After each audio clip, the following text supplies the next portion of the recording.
List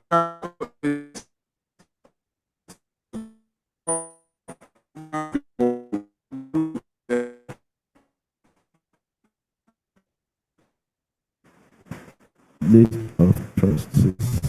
Page 108.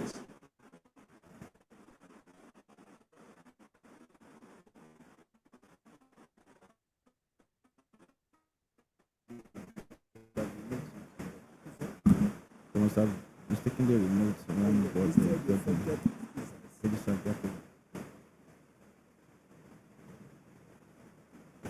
Oh no, it's working now.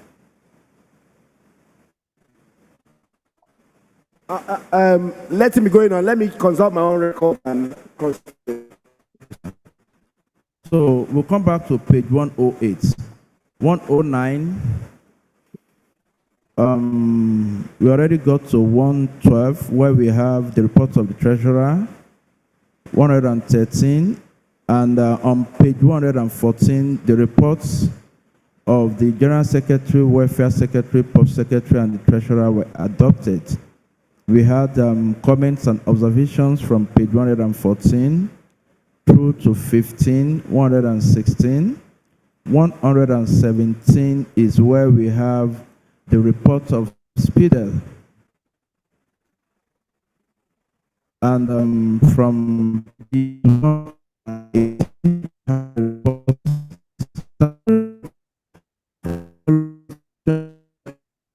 for the Nigerian Law School, the Nigerian Institute of Advanced Legal Studies, National Human Rights Commission, the Nigerian Law Reform Commission, and Legal Aid Council. So this ran through pages 118, 19, and 20, where these reports were adopted.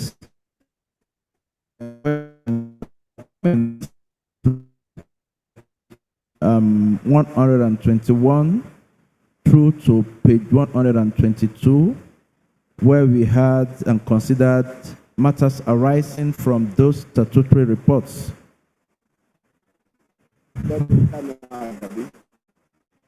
Thank you, sir. So please, can we just bring over to the name that was advanced omitted is Gabi.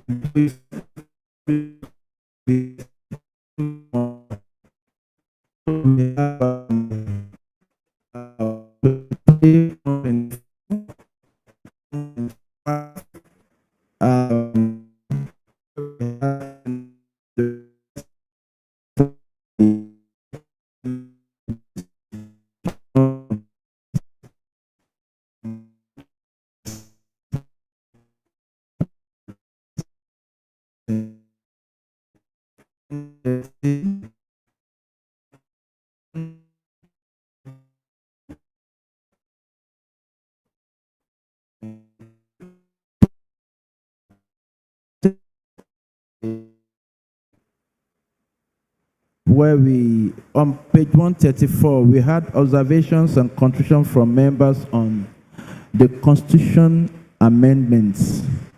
This went through 134,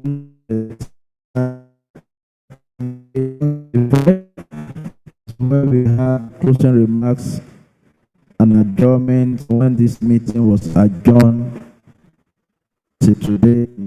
Thank you.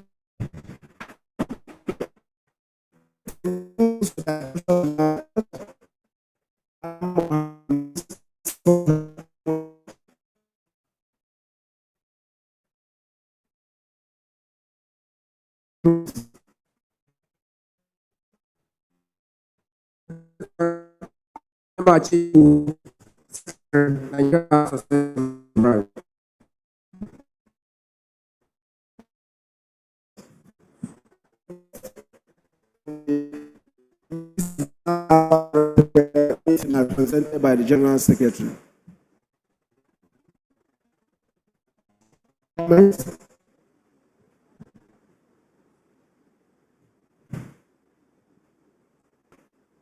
I take it that there is no comment or correction. The observation as noted by Chief Ikemba, Chief Mekangigesen is noted. The name that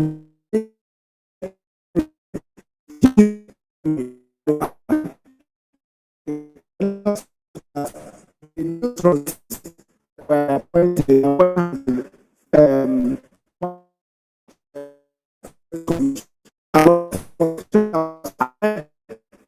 last AGM was with the corporate affairs in January 2026, and the position of the NBA related last election. So, as part of my speech, I have talked about, I made my initial statement, and to say that I've touched, because it's very lengthy, and I've also instructed that it be emailed to all members of the association. So if you haven't got in a few minutes, you'll get them. On election, amendment, and other issues.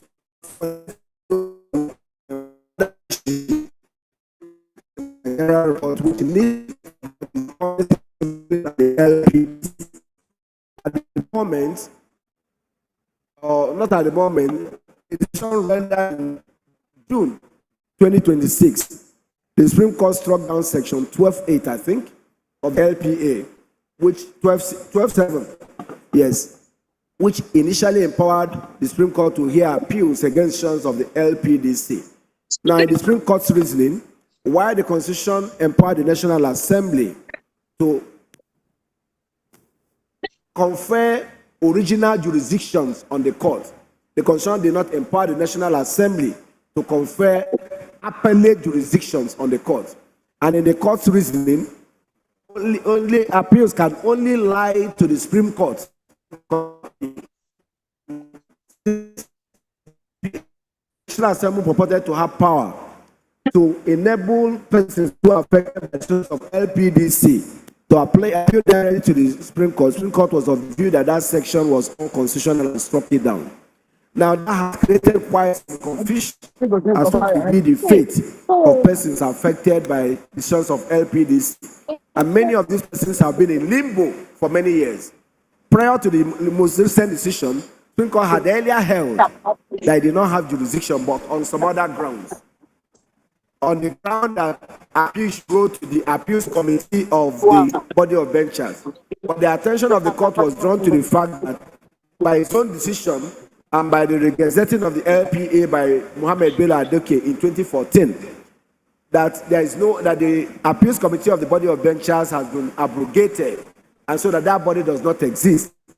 The current situation will require persons who are affected by this to seek the counsel of their lawyers. I'm not going to give any legal advice. But we had, in a memo submitted to the Attorney General, suggested that the National Act is presently undergoing an amendment, that is the section that provides for appeal to the Supreme Court should be replaced with appeal to the Court of Appeal. And this will be in line with the decision of the Constitution does not preclude the National Assembly and Supreme Court so found from vesting powers to affected persons against decisions of trial courts or tribunals or other inferior bodies to appeal to the Supreme Court. You will recall that under the Armed Forces Act, appeal against decisions of a general court martial goes straight to the Court of Appeal. So we have made that suggestion, and I'm hoping that we call it on that to ensure that as that amendment is quickly concluded. I've also spoken with the chairman of the Senate Committee on Judicial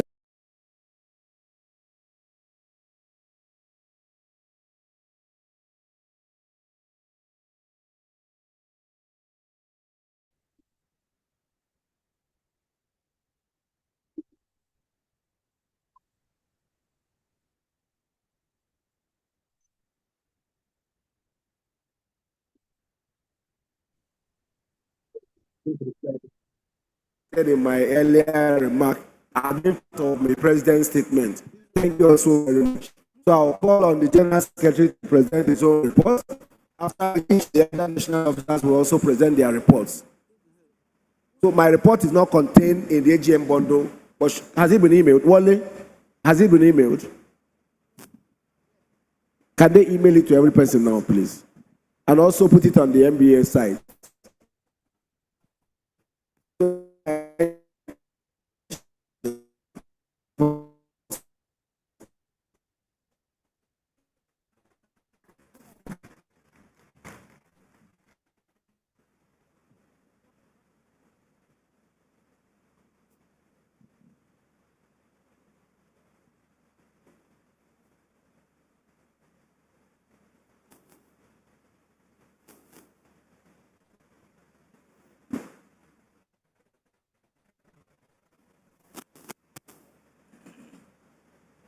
Where is Gary?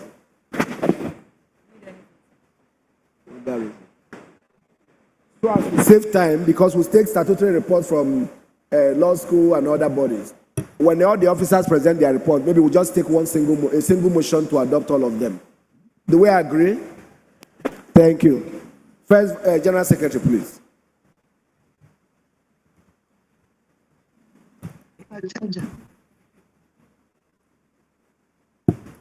Thank you, Mr. President. Past presidents, past general secretaries, distinguished bar leaders. Of course, this report is pursuant to section 12(3)(a) of the Constitution as amended. And like the President has said, this AGM marks the end of our 2-year tenure since the inauguration of this National Executive Committee, which took place on 29th of August 2004.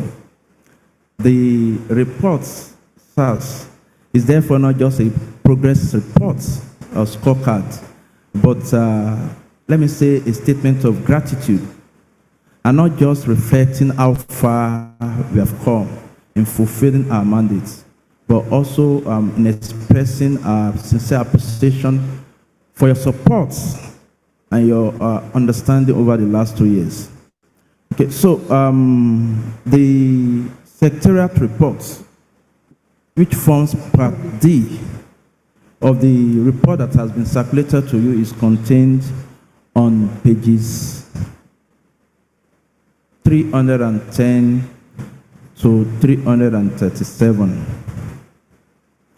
I also want to add that I find myself reflecting. I haven't served you for the past 2 years, less in the office, but on the trip with this responsibility of secretary. As this responsibility comes to an end, I want to stand before you as I sit with a lot of gratitude to God.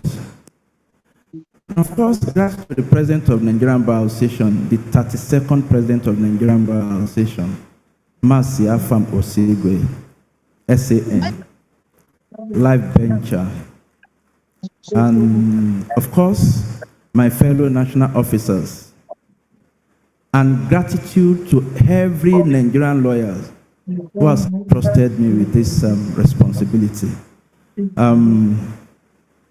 The experience has left me with a lot of appreciation of the bar. I have realized that the NBA is an institution that survived generations of leaders, changing governments, changing times, of changing personalities and changing expectations. And yet, the institution continues to stand as one of the most important voices for the rule of and elected profession in Nigeria. We may have argued about how it should be, may have disagreed about what should become of it. But then, we must never lose sight of the fact that it belongs to all of us. And NBA is greater than every one of us. When alongside the President and other national officers, we assumed the office 2 years ago, we all knew that it would demand time.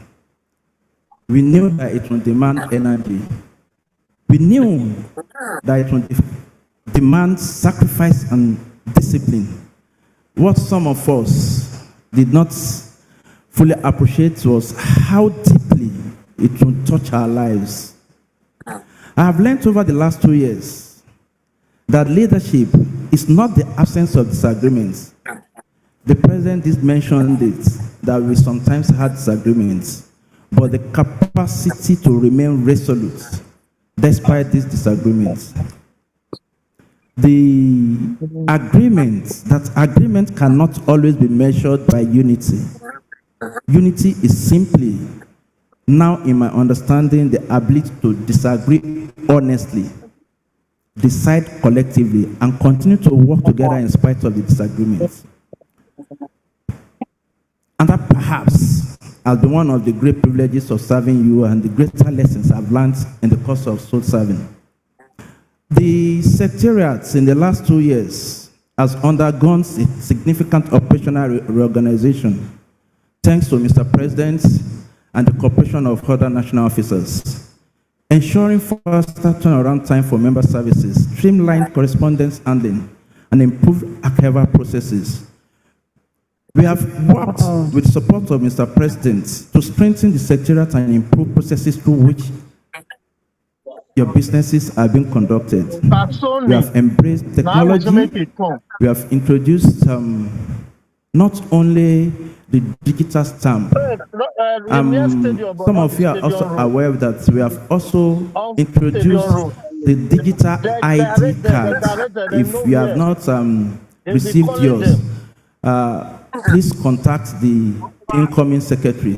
It should be in charge of, so you can be issued with. We all have access to what we call digital ID now. And that ID, you will be marveled at what it can do for you.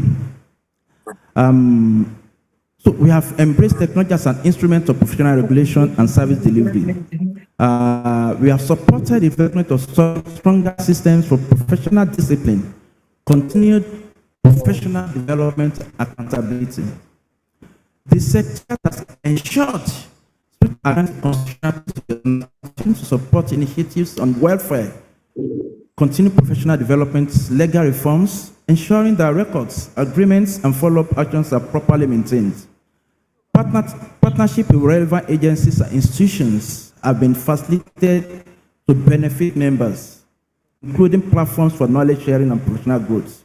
Now in the Secretariat, we now have a platform that particularly our young lawyers can take advantage of.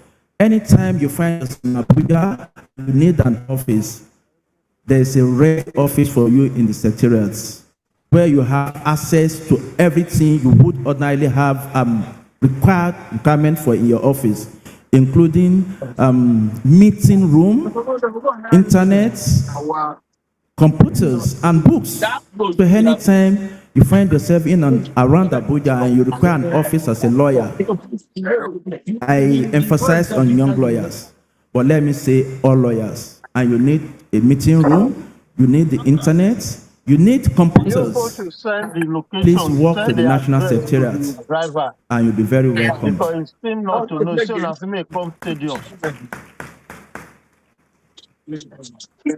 The Secretariat,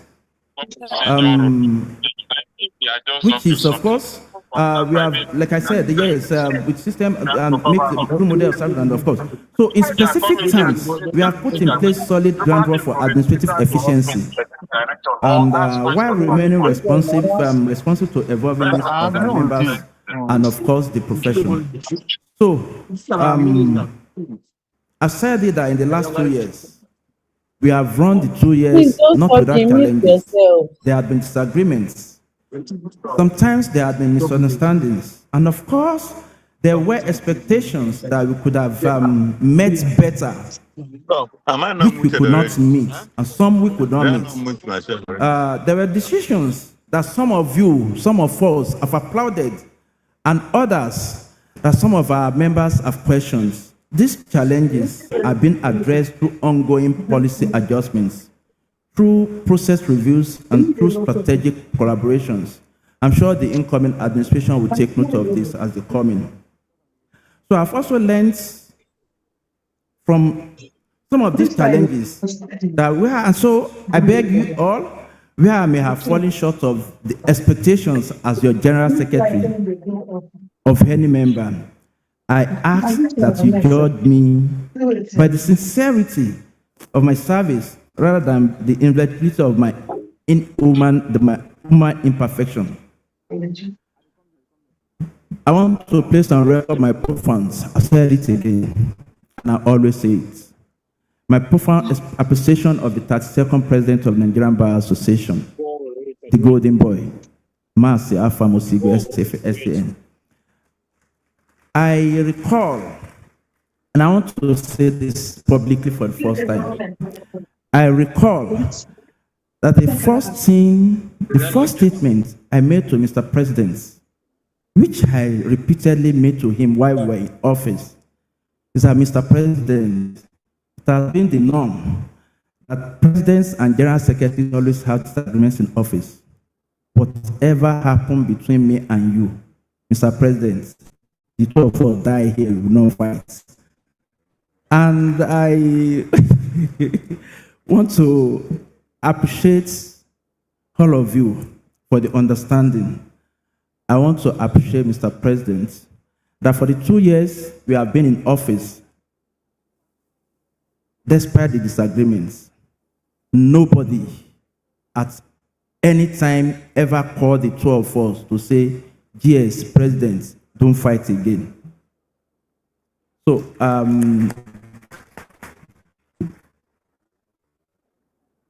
although, so we want to appreciate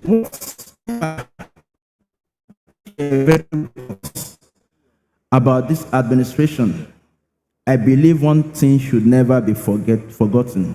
We came into the office with an understanding that MBA could be better, and we committed ourselves to making that commitment possible.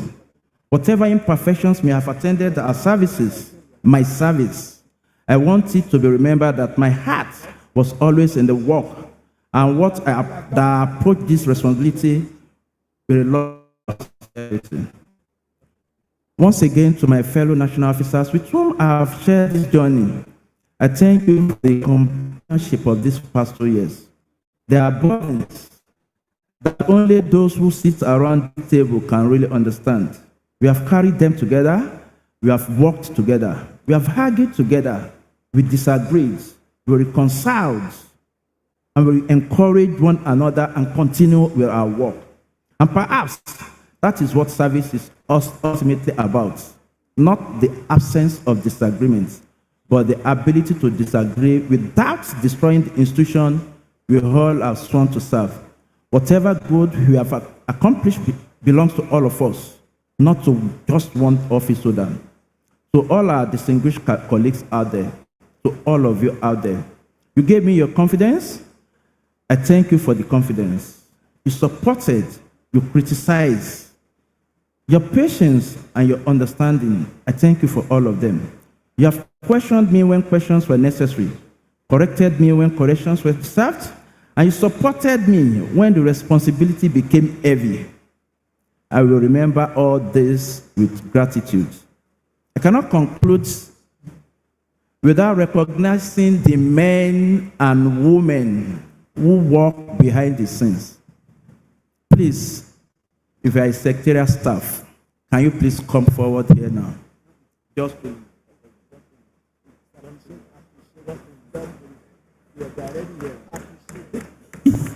Mr. President said, well, you are coming. I should continue to appreciate you.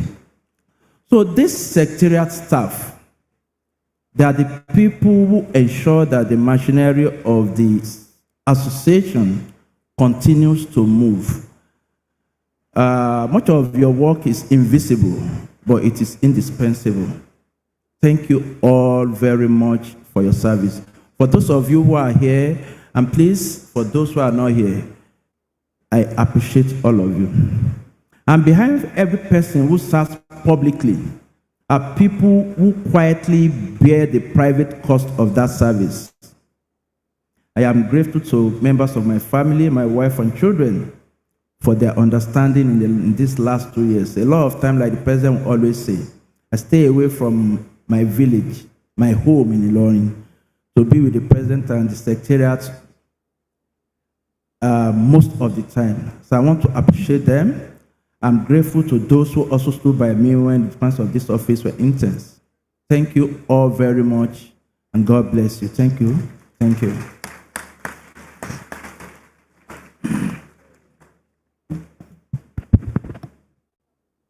Mr. President,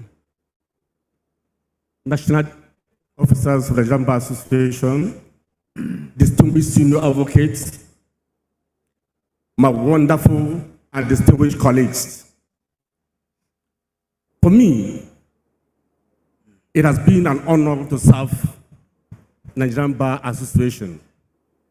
My detailed report is contained in the bundle. But let me quickly say that the work of Nigerian lawyers is felt all over the country when an innocent man is released from prison, when a man is detained for no just cause, and lawyers under the Nigerian Human Rights Institute take it upon themselves to make sure that Nigerian citizens are not treated like criminals or animals in our country. During this tenure, led by Mazi Afayosiwe, I'm the chairman of the Human Rights Institute. We try to involve all the chairmen all over the country to take full part in this mission. And I'm glad to say, for the 2 years, we released 3,407 persons, including Nigerian lawyers, from police detentions. It will interest you to know that this vigilante will talk about, vigilantes will talk about, looking harmless, have their own cell that arrest Nigerian citizens and lock. It will interest you to know that apart from the normal police cell, you know, the other cells like Tiger Base, where people can be kept there for years without their family knowing. The military forces are not left out. The army, the naval force, all of them have their own prisons where they detain people. And we took it upon ourselves to dare into those dens. I'm happy to say that the result was so encouraging. Today, no Nigeria will say, what are Nigerian lawyers doing, self? They have seen what we are doing and they are excited. It's very embarrassing when you are called upon in the midnight that your colleague, a lawyer, is arrested and locked in Tiger Base. We've worked so hard to see that wherever a lawyer is seen, he's seen with pride. He's seen with special attention. Because, of course, that's what we are meant for. To get to where others cannot get to. Do things that are not common by others. And thank you, ladies and gentlemen, for supporting us to get to this level. We do not stop in releasing colleagues and Nigerian people from prisons and from police custody. We also went to the prisons and did some cases.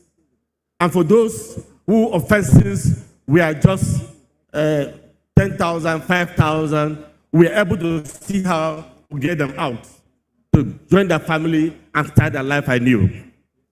We decided to introduce new methods in human rights so that whenever invited anywhere there, will be regarded differently. I want to use the opportunity to thank my wonderful second and third vice president. I call them wonderful women. And I'm happy the Bible says, blessed are thou amongst women. Perhaps because I'm with them, they're always giving me encouragement, support. And together, we have delivered. I must say we have delivered. In 2024, we introduced competitions among the branches of MBA, or the vice chairmen. Those that won that year, we gave them awards. 2025 December, under the 16 days activism and Human Rights Day celebration, we also conducted a very serious competition among branches. And we are glad to say Ikeja branch came first. Aba branch, MBA Aba branch came second.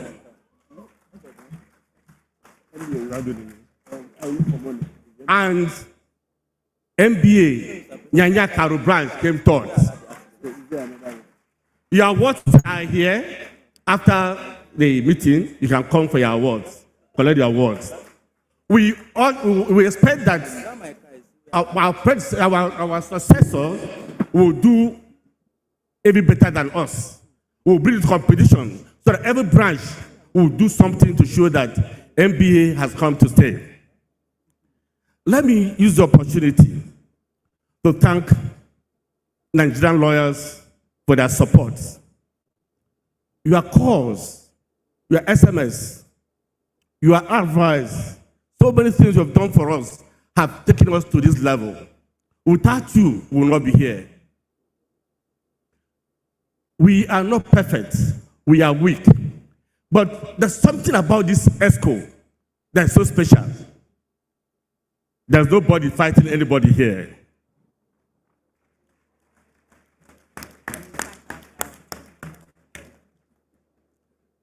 All financial reports have been presented and will be presented.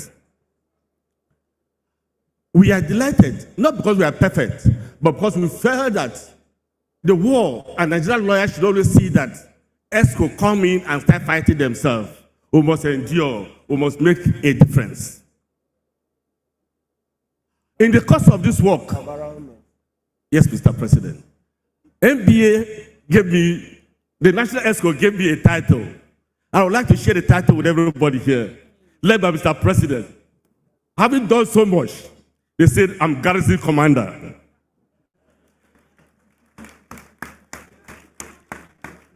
At least I'm taking that one home.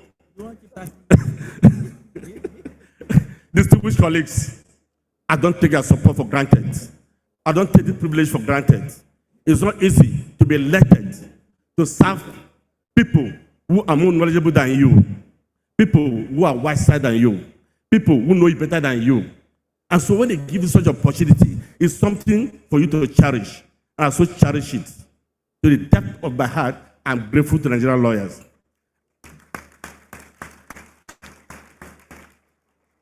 I want to say thank you all and remain blessed.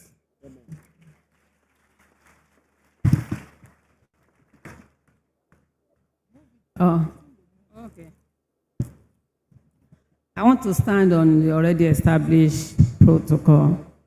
And because of lack of time, all the things that I've done as the second vice president under this administration, I'm in charge of the MBA Western Zone, which comprises Southwest states, including Edo and Delta.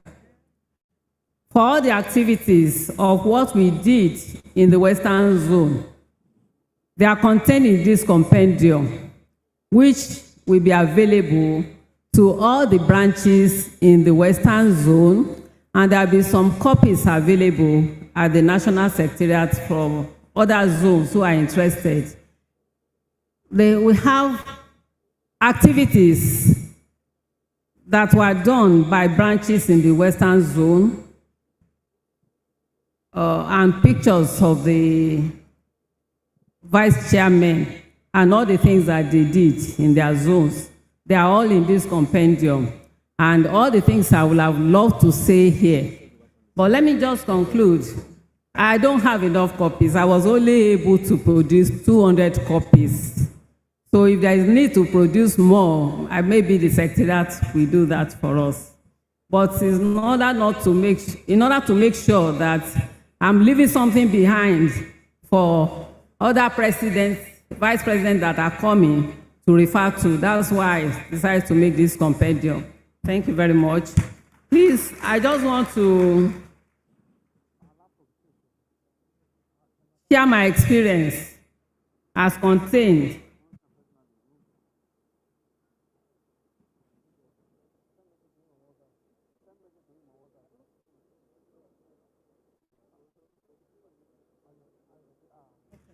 I'm blessed with human resources from the branches in the Western Zone. Some branches were not performing as they never showed interest in human rights activities at the national or branch level. And I think whoever is coming will work on this to make sure that the branches are very active. The National, with the approval of NEC, invested in human rights activities with allocation of funds to all branches. There is no financial provision for funding of human rights activities at the National, the zone. However, the Vice President took some financial risk to ensure office of the Vice President became visible. The summit held at the zones were the instances of the Vice President, but with the approval of the President.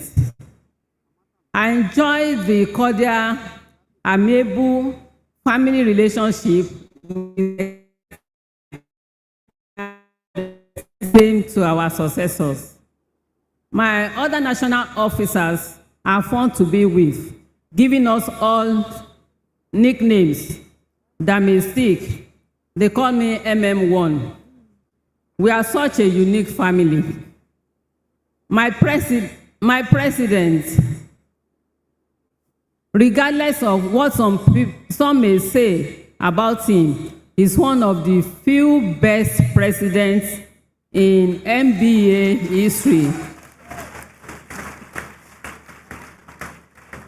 With his open door policy and youthful disposition, he is amiable to a large extent, and I have no regrets working with him.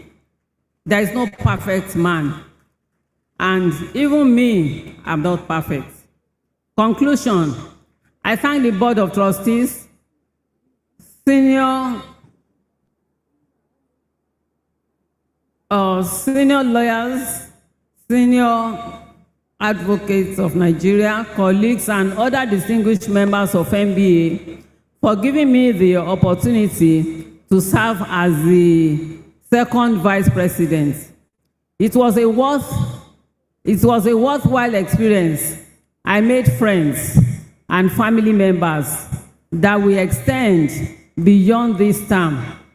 I'm indeed very grateful.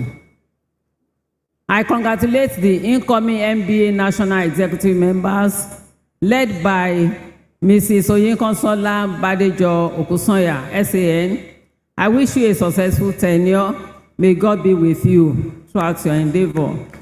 And I cannot forget to mention just like the president worked with some personal assistants, I have my own PA in the person of Mr. Bayo Akinlade and Mrs. Kemi Yusuf. I want to use this opportunity to appreciate them. They encouraged me. Once I told them about my vision, they did everything possible to make sure that we succeeded. So thank you for listening.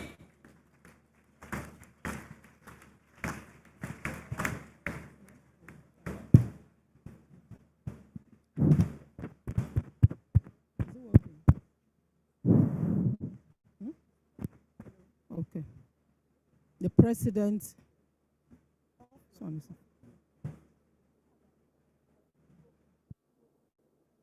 The president. Is it coming out?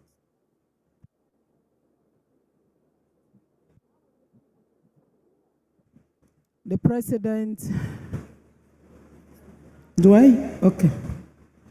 The president, Nigerian Bar Association, our own Afam Josiah Osigwe, Senior Advocate of Nigeria, Life Venture,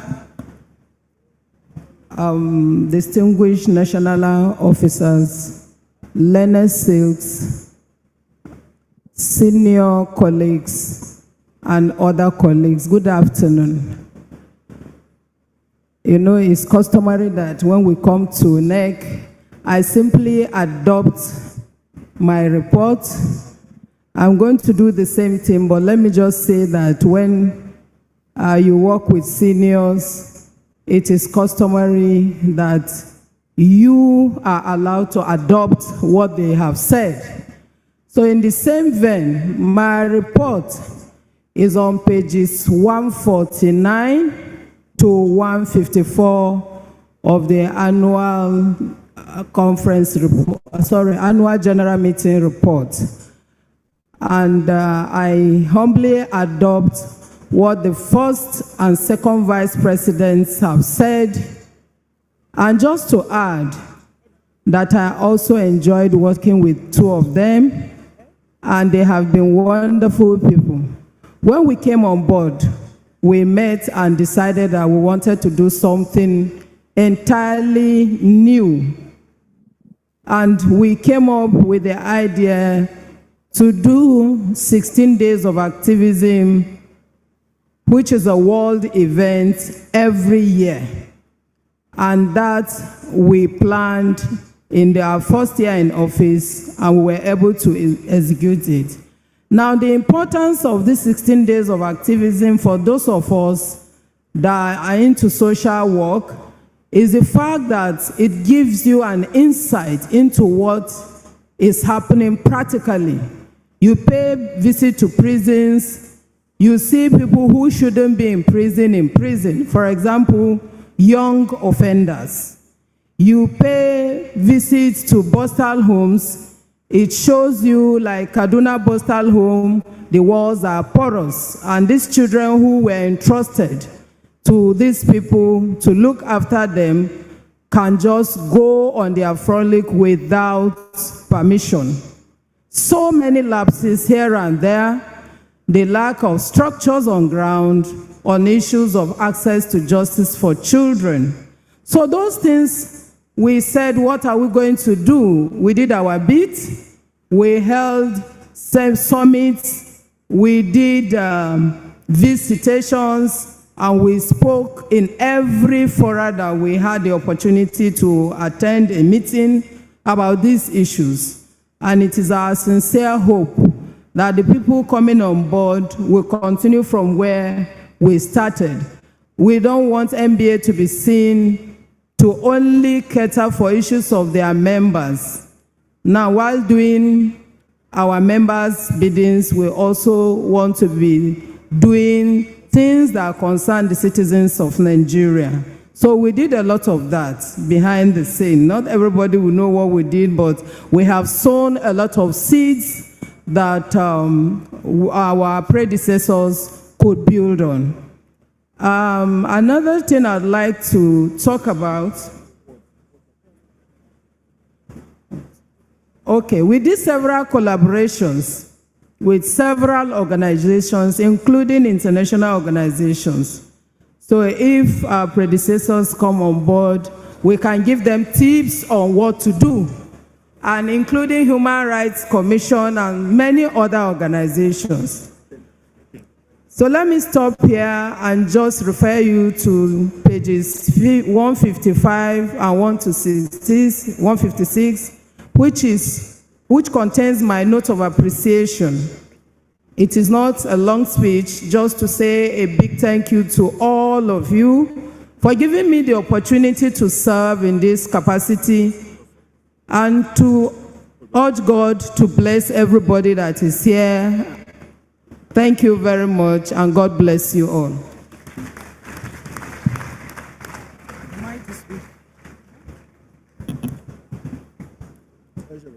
Okay.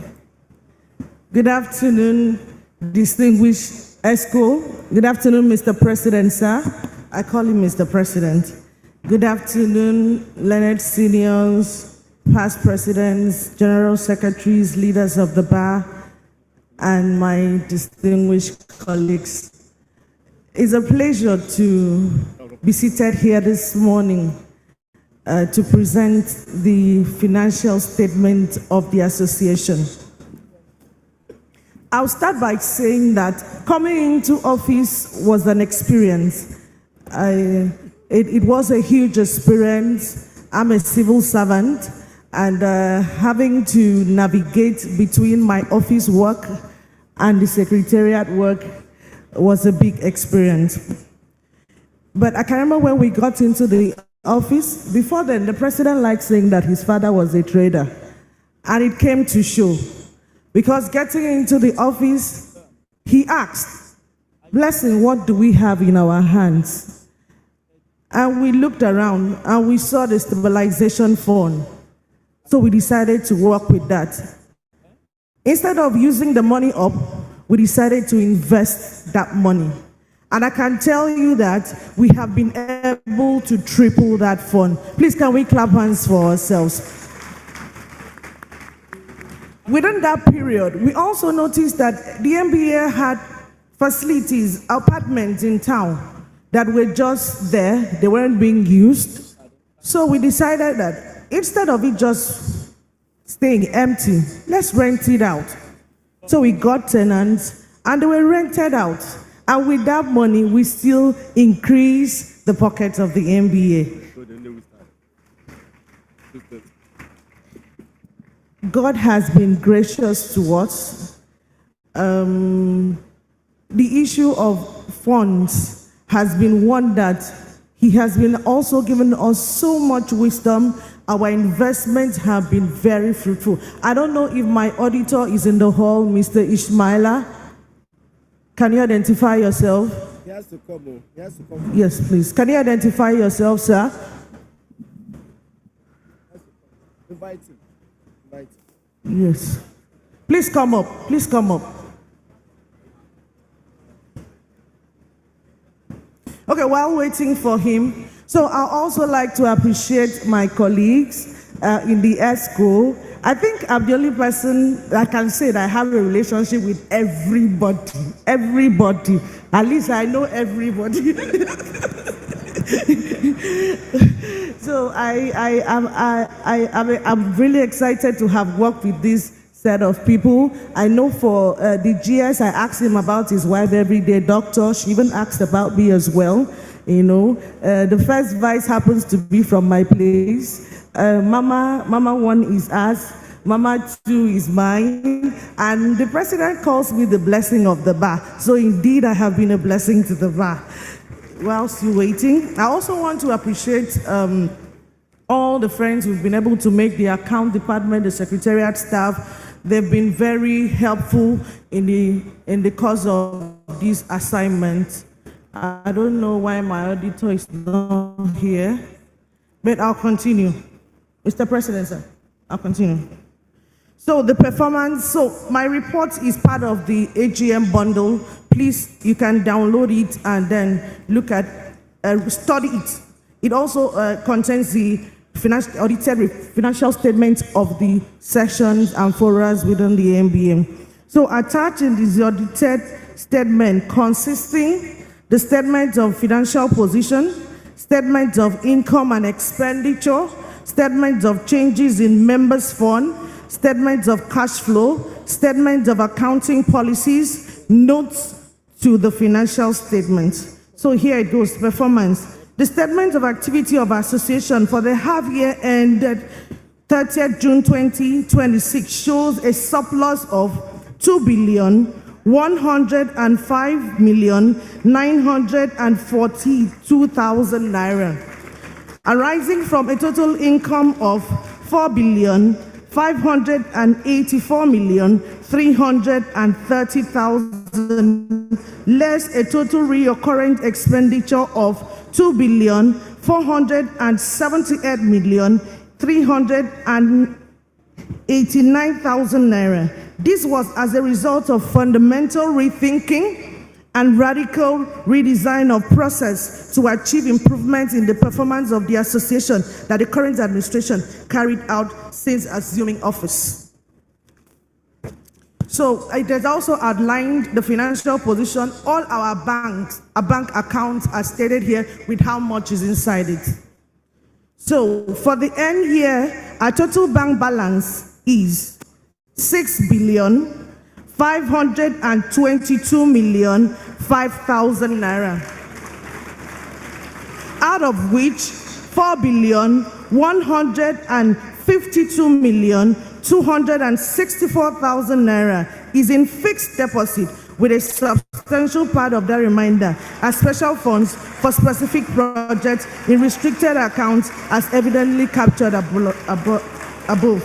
Distinguished members and leaders of the bar, thank you for the opportunity to serve this association. I'm most grateful.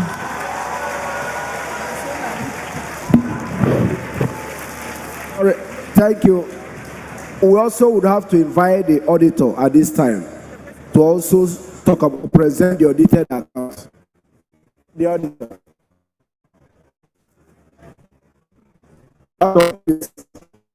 Where is he? Where is the auditor?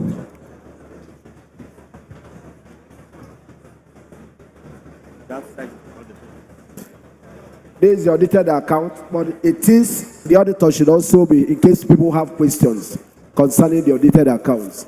We make sure that the account was audited for each year we were in office. So this is the audited account, which is also available, I believe, in our emails, and also can be found on the MBA website.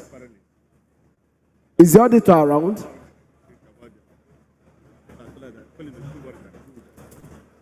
Where is it? Let's have a call. Let's big call.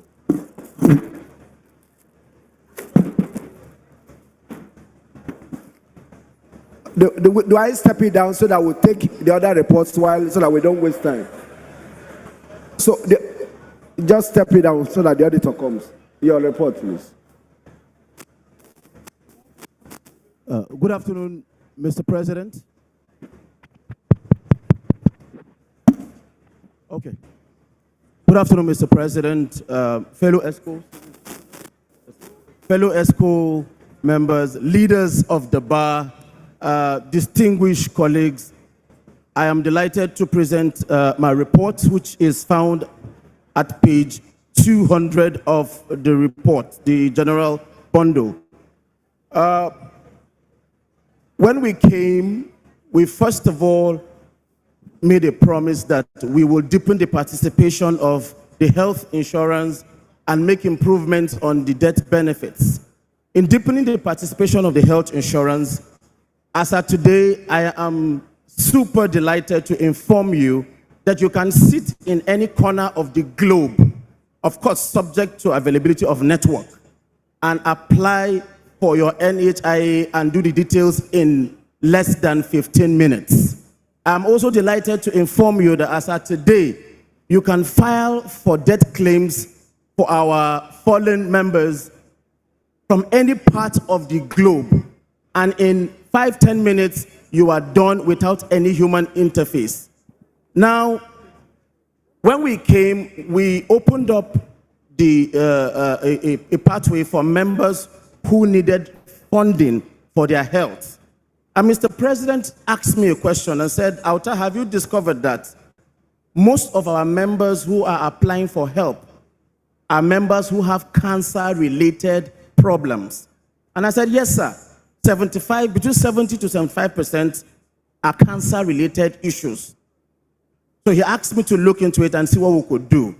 Again, we got back into the saddle with the NHIA.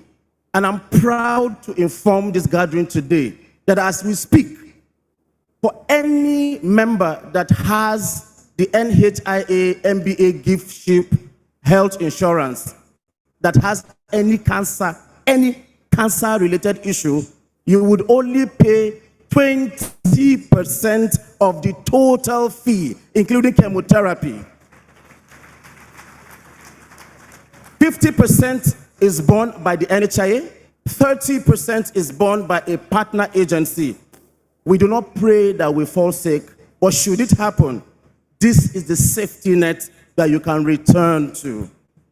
Now, I would just want to say my sign-out statement. I've been given further warning by Uncle Lulu, so I'll keep it very short and simple.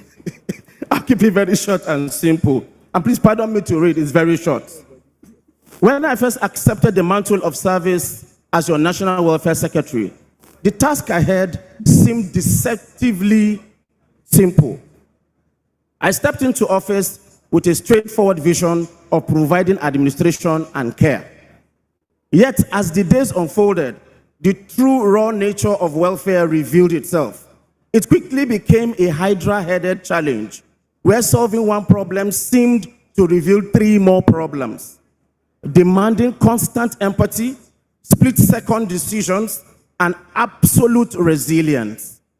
There were sleepless nights and heavy days, but in every moment of uncertainty, the good Lord, in his infinite mercy, saw me through. providing strength where mine failed, and light where the path grew dim. To our esteemed president, I owe you a debt of profound gratitude. Thank you for your exemplary leadership, your unwavering trust, and for consistently making my job easier. Your guidance was a steady anchor, and your belief in my capacity made the heaviest loads feel manageable. To my fellow travelers, the 2024-2026 MBA National Expo, my learned friends, my brothers and sisters in the Temple of Justice, thank you so very much. You made this entire journey worthwhile. Your constructive feedback, your high expectations, your solidarity reminded me daily of the sacred duty I owe to you, to your well-being. Serving you has been the single greatest honor of my professional life. But public service always extracts a private toll, and I could not have survived this crucible without the sanctuary of my home. When the tides were fiercely against me and the demands of office threatened to pull me under, my family was my quiet harbor. To my wonderful children, and most especially my beloved wife, thank you for being the balance in my life. You endured my absence, absorbed my anxieties, and God knows I had lots of anxieties, and gave me a reason to smile when the day's battles were hard. Your love was the quiet force that kept me standing. I thank you. Finally, as I bow out today, I do so with a heart that is both heavy with nostalgia and light with fulfillment. I leave this office deeply transformed by the invaluable lessons I learned, and richer for the sturdy bridges of friendship we have built together across this great nation. Thank you so very much. Thank you so very much, and God bless you.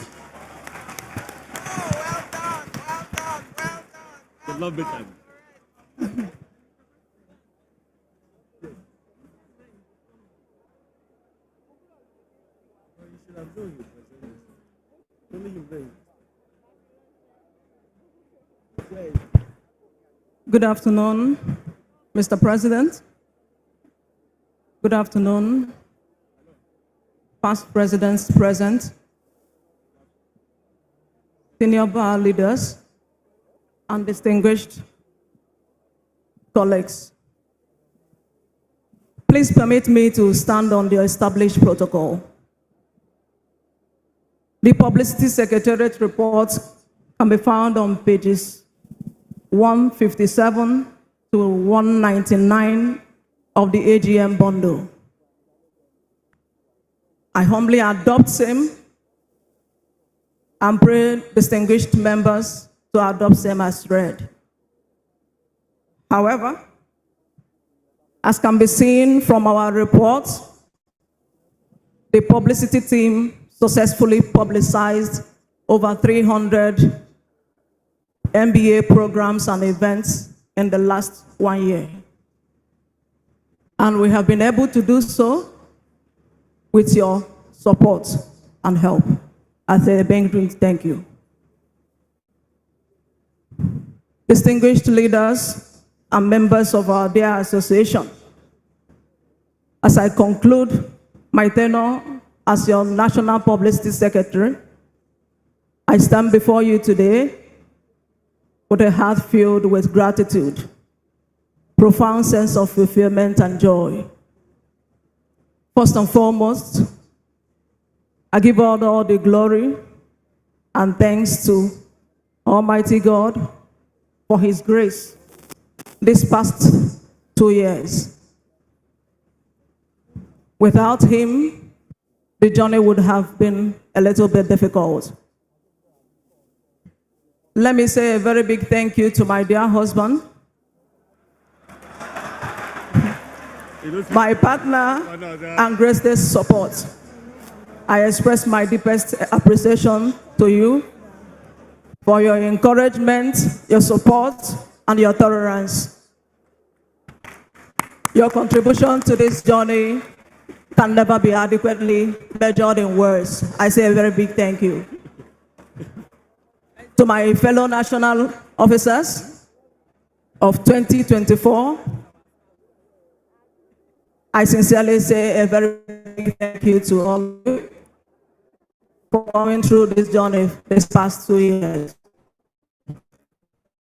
In a very special way, I also want to appreciate my big brother, Chief Emeka Zani, for his profound and unwavering support throughout these 2 years. Your encouragement and generosity were invaluable to me. I say a very big thank you to you, sir. To all the publicity secretaries of various branches in the country, I owe you a special debt of gratitude. Indeed, we worked as a family. Your dedication, responsiveness, hard work, and willingness to share information made it possible for the Publicity Secretariat to effectively communicate the activities and achievements of the bar to various branches, and indeed deliver our premium publicity, decent publicity at that. I say a very big thank you to you all. To the capable and dedicated members of staff at the MBA Secretariat, particularly Misoti, Olake, Bayo, Ezekiel, Wale, West, Sally, Grace, and a whole lot of them who work behind the scene, making it possible for our voice to be heard out there. I say a very big thank you. To all the media organizations and media professionals who worked with the Nigerian Bar Association in this past 2 years, I thank you for your partnership, professionalism, and indeed commitment to accurately projecting the bar and its affairs. A very big thank you. To all our distinguished leaders and members who reached out to me with suggestions, advice, constructive criticism, support, and encouragement, I'm sincerely grateful. Every call, messages, and your contributions in one way or the other helped us to accomplish what we have done so far. Above all, I thank every member of the Nigerian Bar Association for trusting me with the responsibility of serving as your National Publicity Secretary. That trust was a privilege. I never took it for granted.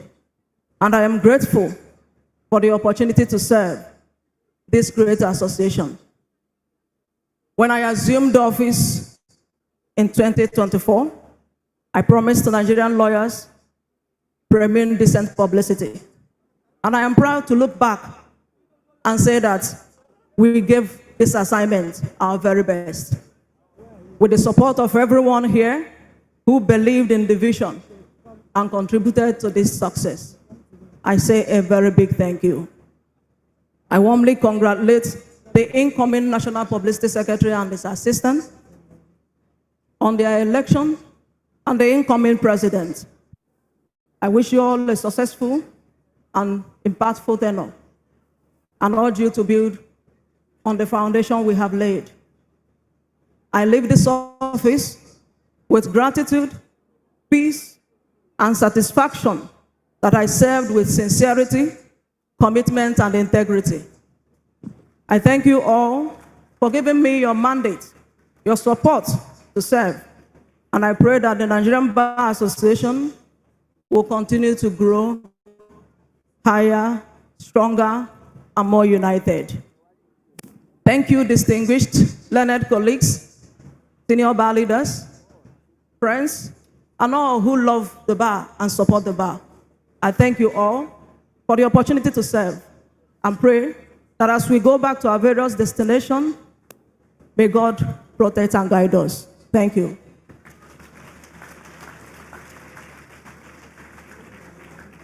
That was the last report from the ESCO.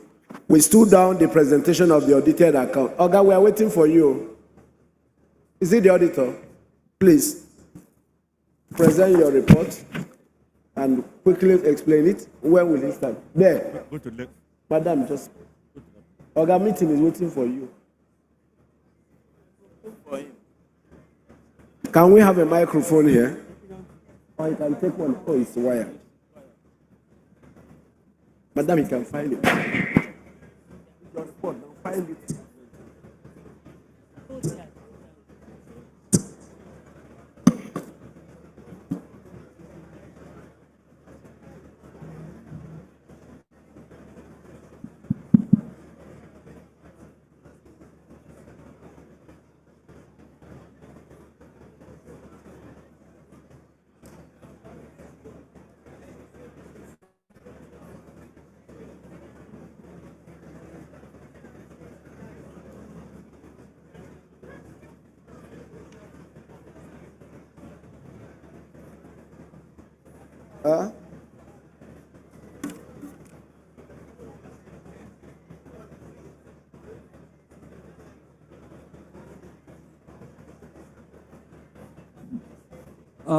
Mr. President, National Executive Committee members, with your permission, I stand on the existing protocol.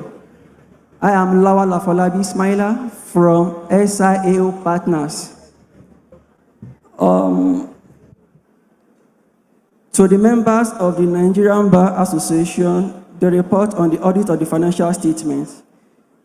Opinion: we have audited the financial statement of Nigerian Bar Association, which comprise the statement of financial position as at 31st December 2025, and the statement of income and expenditure, statement of changes in members' fund, and statement of cash flows for the year then ended, and notes to the financial statement, including a summary of significant accounting policies. In our opinion, the accompanying financial statement presents fairly in all material respects, and the financial position of the association as at 31st December 2025, and its financial performance and its cash flows for the year then ended in accordance with international financial reporting standard. I then move to the last paragraph in order to save our quality time. Report on other legal and regulatory requirements. In accordance with the Financial Reporting Council of Nigeria Act 2011 and the Companies Allied Matters Act 2020, we have obtained all the information and explanation which, to the best of our knowledge and belief, were necessary for the purpose of the audit. The association has kept proper books of accounts so far as appears from examination of those books. The association statement of financial position and the statement of income and expenditure are in agreement with the books of account and returns. Signed, Kevin Uche, FCA, SIO Partners, Lagos, Nigeria. Thank you very much. Does anybody wish to ask him a question? Any question, please? Comments? Any comments? None. Now, who moves for adoption of all the ESCO reports? Yes, Madam Tedro. You. Microphone.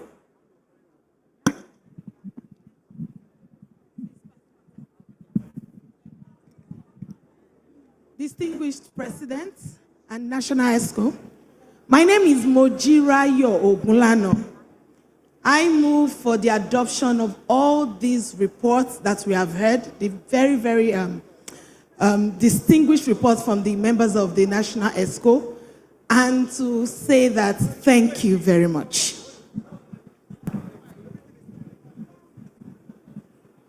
Yeah, seconder.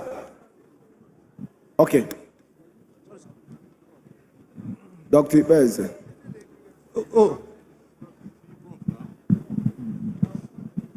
Sorry, I didn't see you. Oh, it's a prof now. I'm told you're not a prof. Yes, sir. Alas, I knew it not. Please. Mr. President, the Executive Committee, and all the senior Professor Nnamdi Beze do second the motion which has been moved. Yeah, the motion for adoption of all the reports of all the executive members of the Nigerian Bar Association. Thank you so very much. Thank All right. you. A call for comments on the reports as presented by the national officers. Yes? But you know, we passed a resolution last year that at this meeting is a business meeting and only those that are formally dressed will speak. So I withdraw that recognition. Yes, please.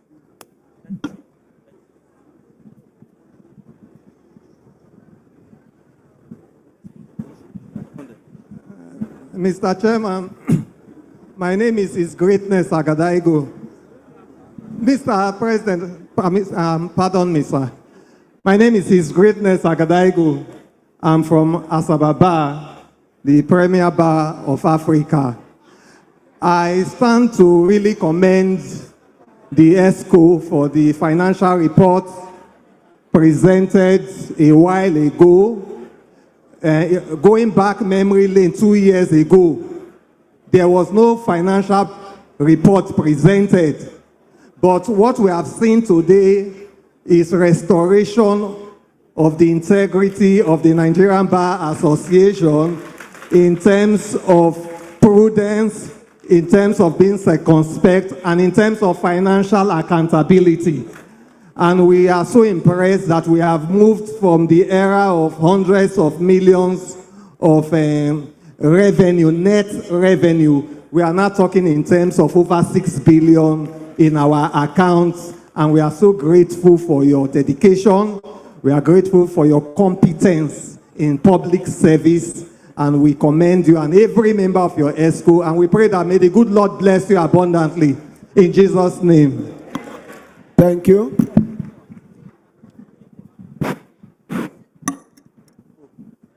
Red tie. The man in red tie, then after him, the man. No, not you. The man, sorry. Blue tie, yeah. Yes. Blue tie. No. Blue tie.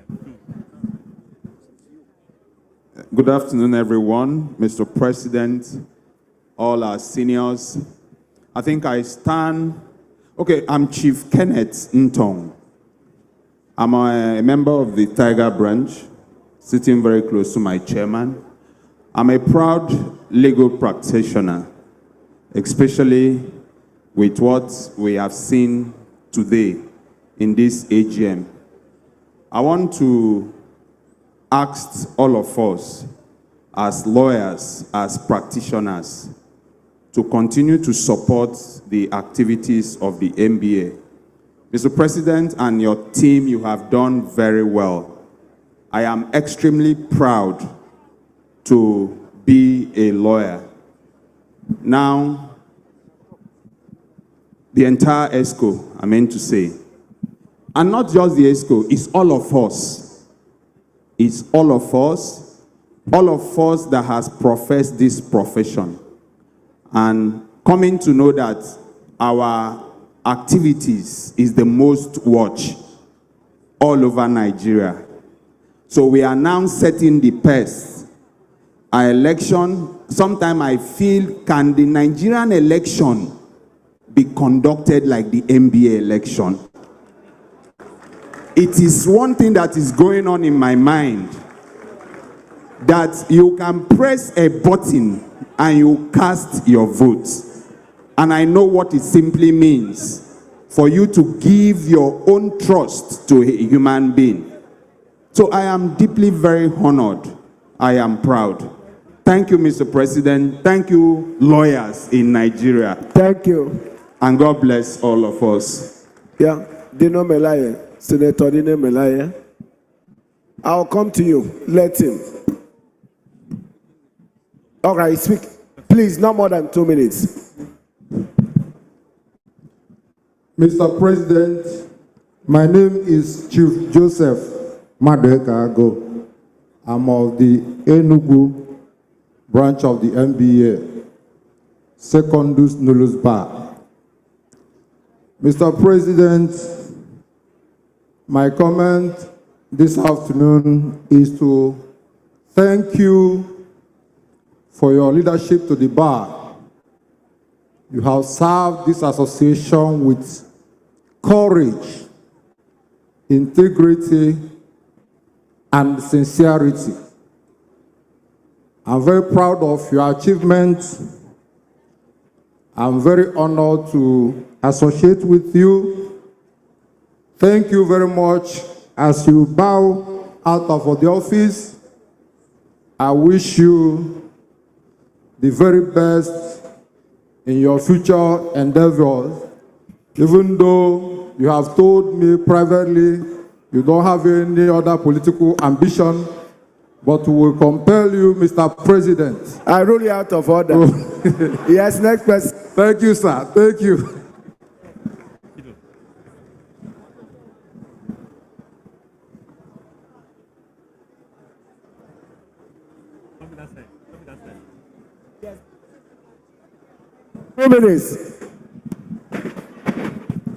Mr. President, all protocol respectfully observed. I am from the branch that produced this indefatigable, indomitable president of the Nigerian Bar Association, the Unity Bar. I am not used to flattery, and I enjoy more criticism than praises. But from the presentation this morning, or afternoon, sorry, from the different departments headed by ESCOs of this bar, I'm very frank to say that I am deeply impressed.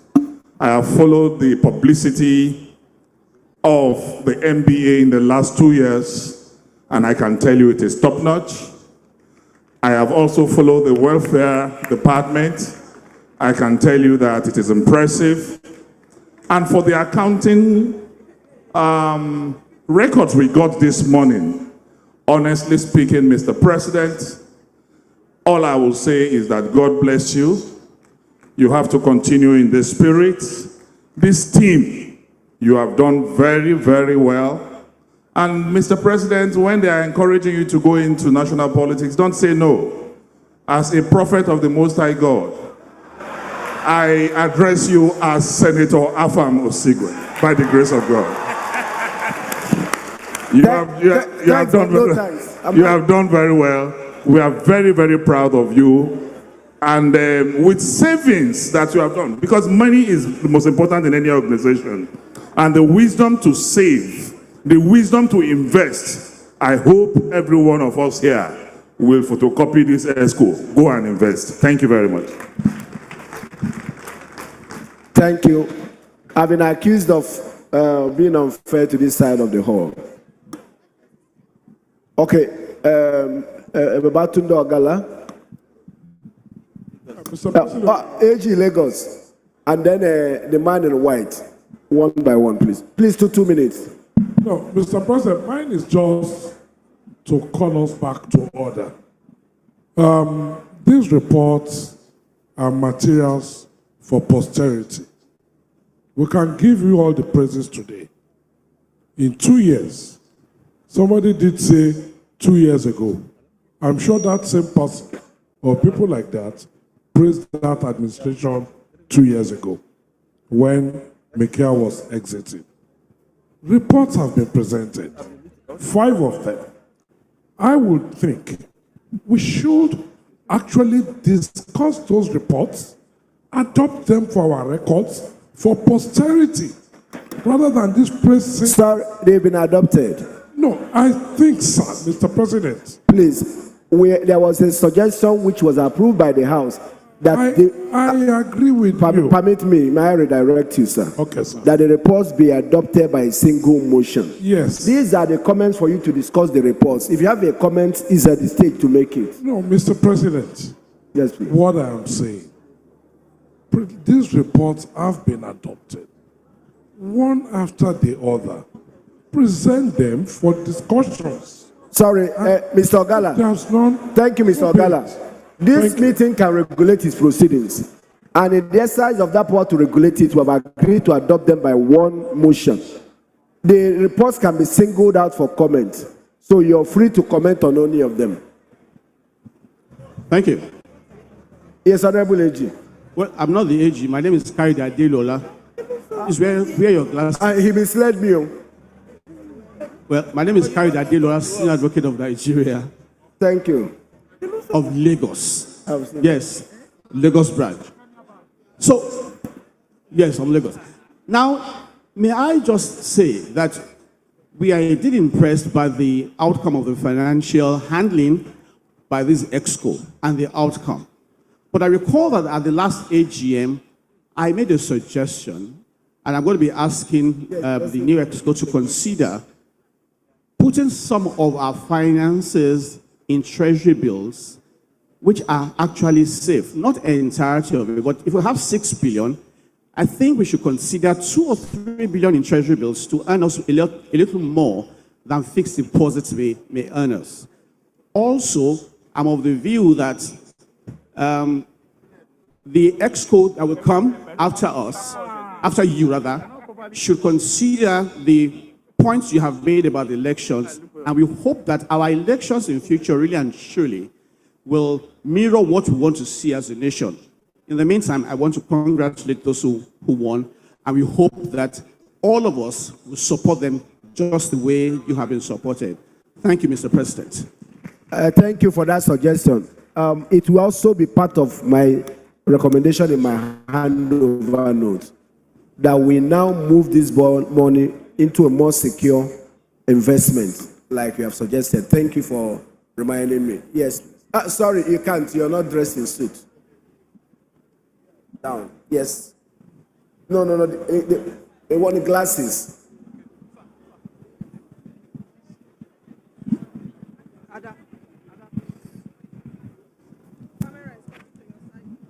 Mr. President, all protocols observed.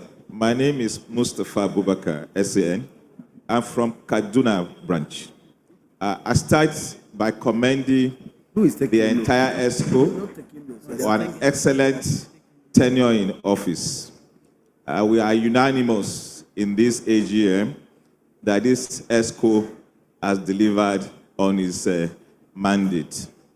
Our finances are record high, and any person, any lawyer in this hall will be proud to be associated with this high-performing EXCO.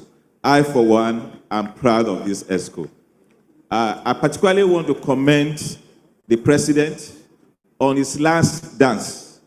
I'm an active bar politician as a former chairman of the Nigerian Bar Association, Kaduna branch, and a member of the NEC for over 20 years. I know what it takes to do a good last dance. And what is the last dance of any outgoing president? Is the election. The last election that produced the incoming EXCO was very challenging. We all know the attempts that were made to postpone that election. And I dare say, if as a bar we had made the mistake of postponing that election, there probably will be no NBA election in the next coming years.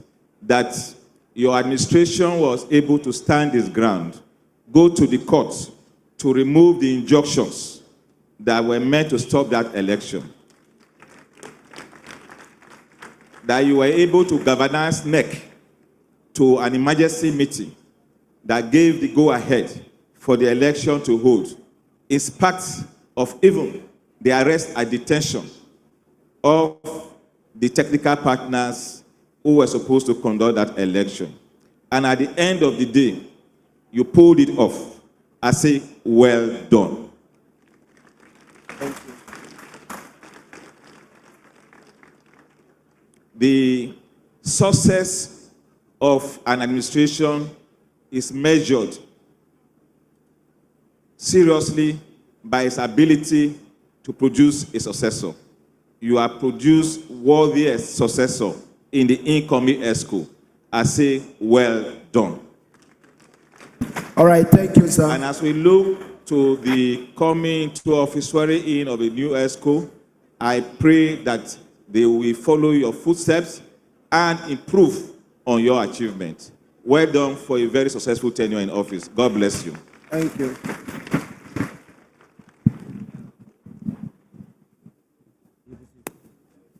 Yes. Mr. President, my name is C.U. Mozoba. I am of the Okaba. I want to express my profound gratitude and happiness for the way this particular team of executives work together. In the past, we have had a fight of fighting among the executives. We didn't hear that in your regime. Thank you. Let me also singularly thank you and your executives for the way you have garnered a lot of resources and also made the NBA to have a fat bank account which can be relied upon, and also for the investments you have made. Of course, I'm not surprised because you are from Anambra. You know what I mean. Let me also, I'm thanking you, I'm not thanking you alone, I'm thanking you as a team. Let me also particularly mention Mrs. Bridget Edokwe for being on the spot with information dissemination. Thank you. And Ms. Daniam, for all the battles in the field about rescuing people from jail and other things. Thank you so much.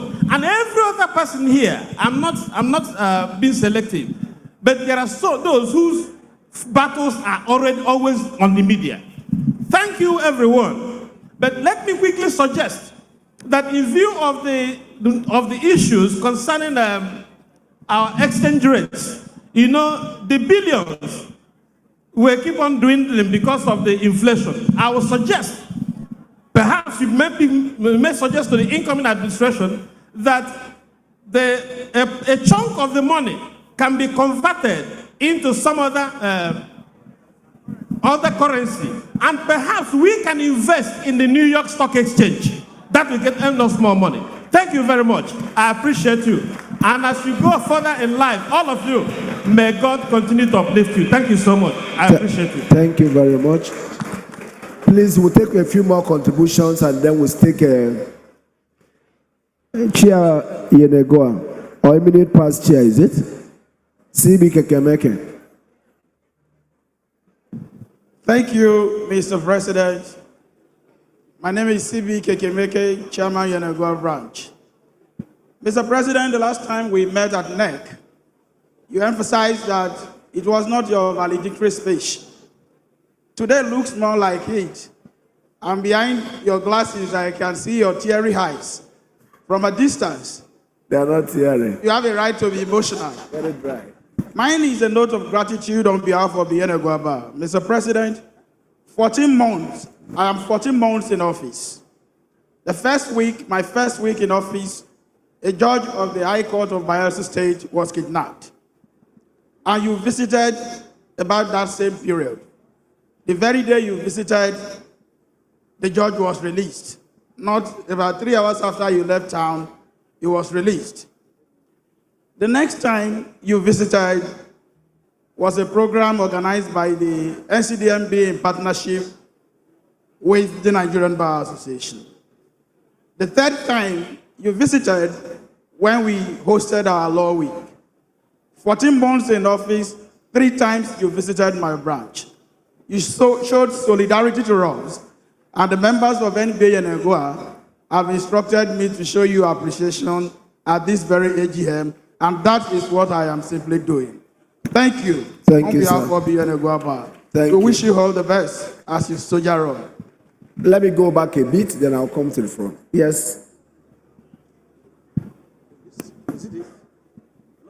Oh, there's a hand. The lady at the back, you speak after him. Mr. President, My name is Victor Owerebadu, MBA, Aba Branch. Mr. President, I want to commend all of you at the executive. But I must say, I am equally happy that you boldly accepted that the election recently conducted by administration is imperfect. It is a very courageous one to have accepted that lapses. But as I would say, from the records we have had here, especially the accounting record, this is the first time the NBA is having so large.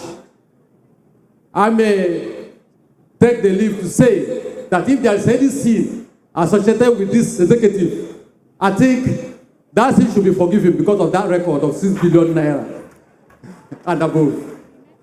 Mr. President, my comment goes to the record of the first vice president.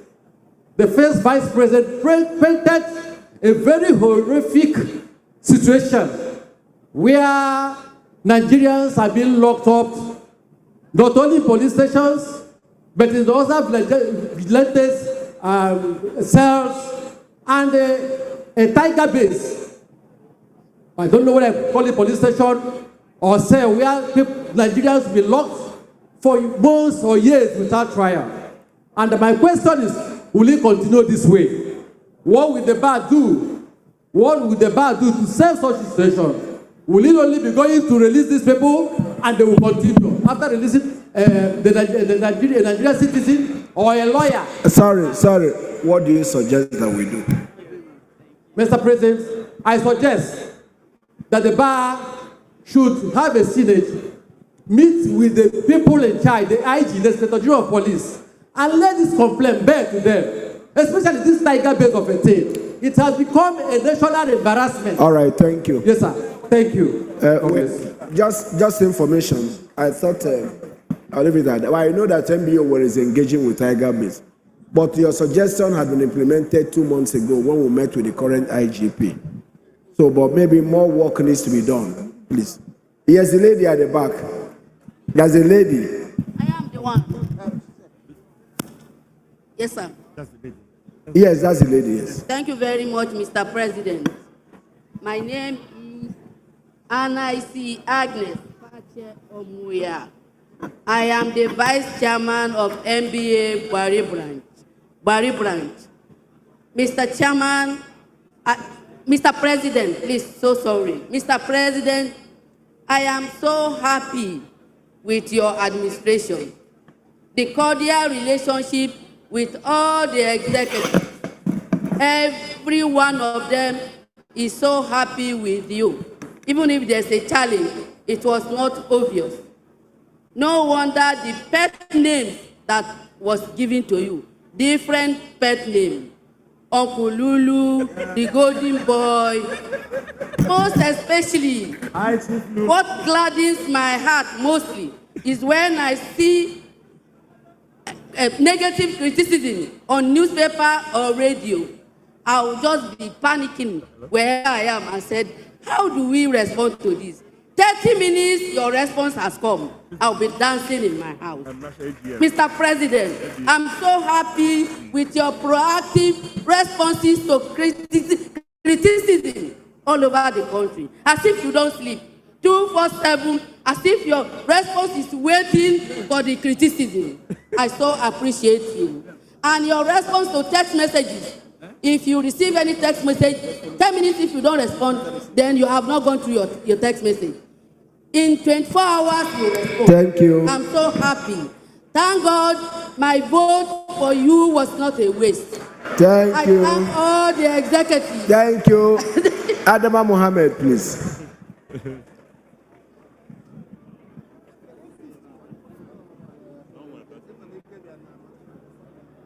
So, can we comment on the reports? The reports. I thank God for. We are grateful for those who have praised us, but want the reports to be discussed, so that we have so many reports to take. If there's no Adama, If you're about to praise us, do you mind yielding my? No, don't. Praise my president. My president permits me, since you graciously grant me the privilege. My name remains Mohammed Adama. I was wondering when the woman was going to talk until my sister Agnes did. So, Mr. President, we thank you for particularly picking out the women. Obviously, we are most proud of you for being the first president that a woman will come after. On that note, whether praise or not, I did hear some people talk about the office of the vice president that much. The Human Rights Committee, where we have 3 vice presidents, particularly the 2 women. They did fantastically well. I can't praise my sister, Hajia Zainab, the 2nd vice president, the 3rd vice president, and again, most importantly, the treasurer of the bar. This is what we want to see at all times.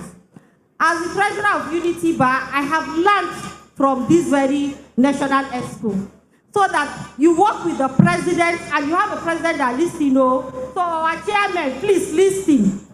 Your treasurer are not just rubber stamp. So for this report, in the how many years AGM that we attending, this report was the top notch for me.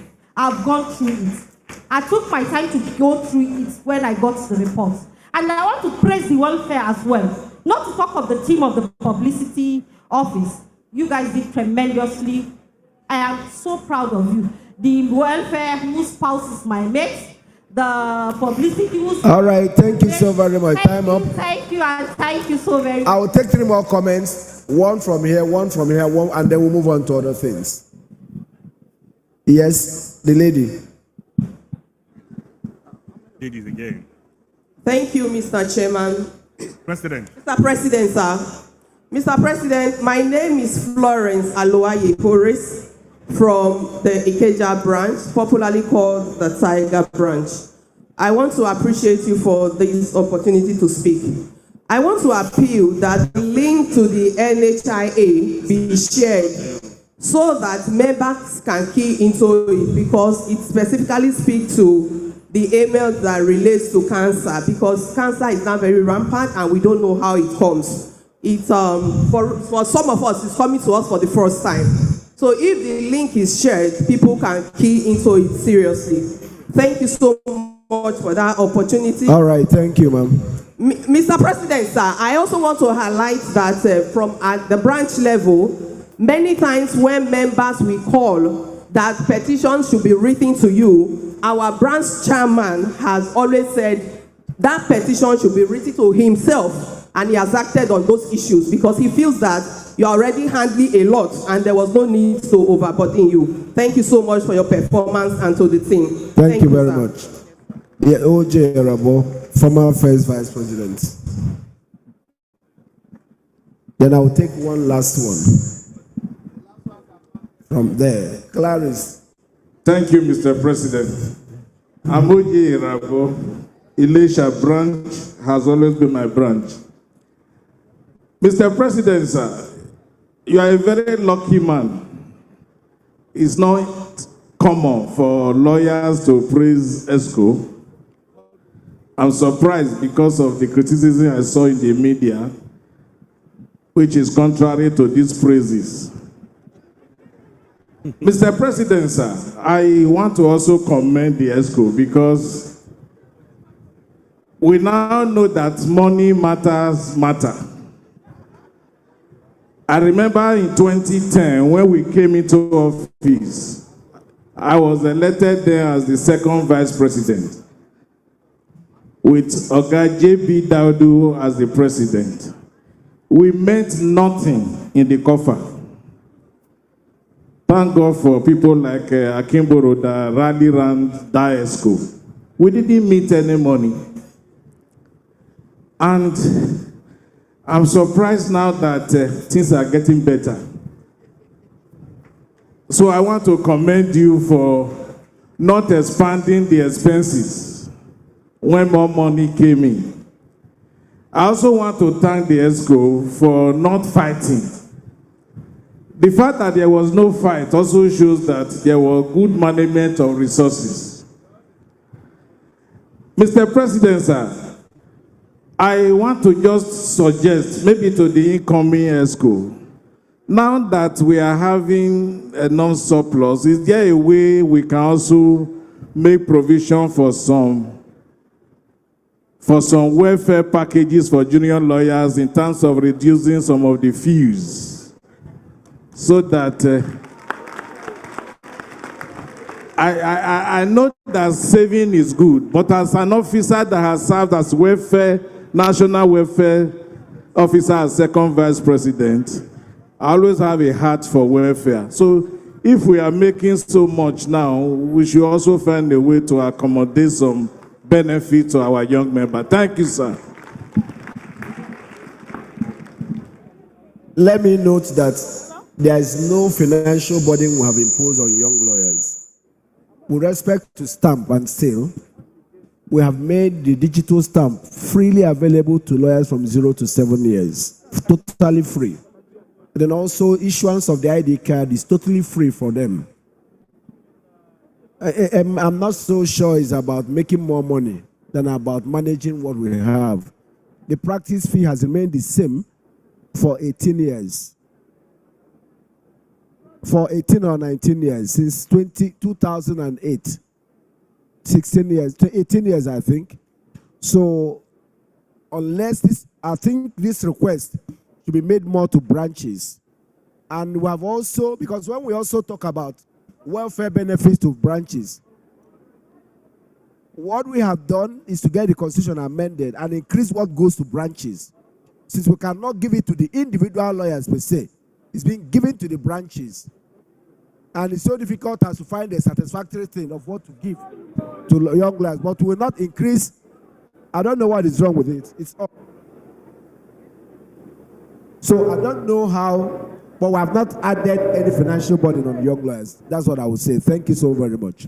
I'll take one more here. Yes. Sorry, if you're wearing a national dress or what we call traditional, don't bother raising your hand. I'll take this last week and we'll go into the statutory report, please. Thank you, Mr. President. My name is Festus Mweke, former chairman, MBA, Abakaliki branch. So, chairman, I bring you greetings to you. Sir. I just want to say that this organization has itself, and we are happy for you. But there is something that I would like to bring to your attention, sir. After an election period like this, some people will be happy, like myself. I supported a candidate that won the election, and I was rejoicing.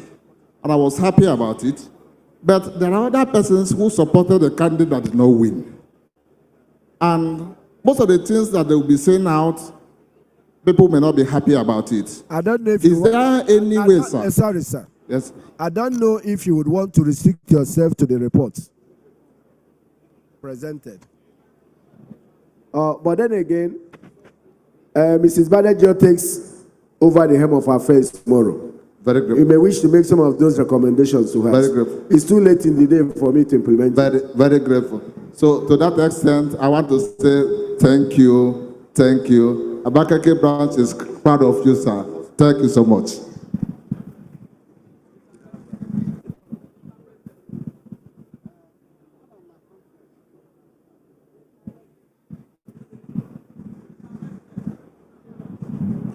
We have many statutory reports, and we'll go with the Council of Legal Education.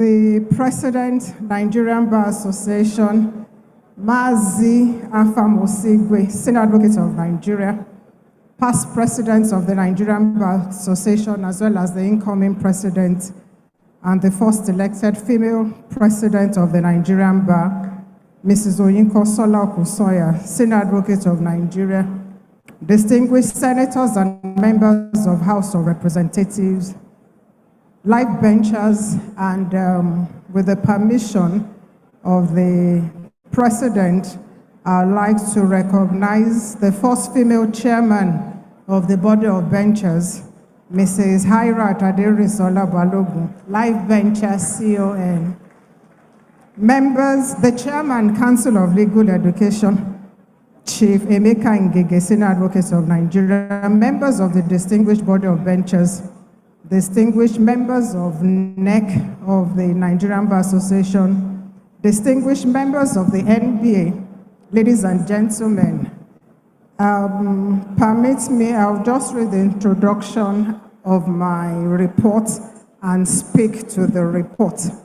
I'm delighted to bring you special greetings from the chairman of the and members of the Council of Legal Education, the management, staff, and students of the Nigerian Law School at this auspicious gathering of the NBA in the Garden City of Port Harcourt, with the theme Beyond Limits. The theme is Opposites and Beyond Rhetorics.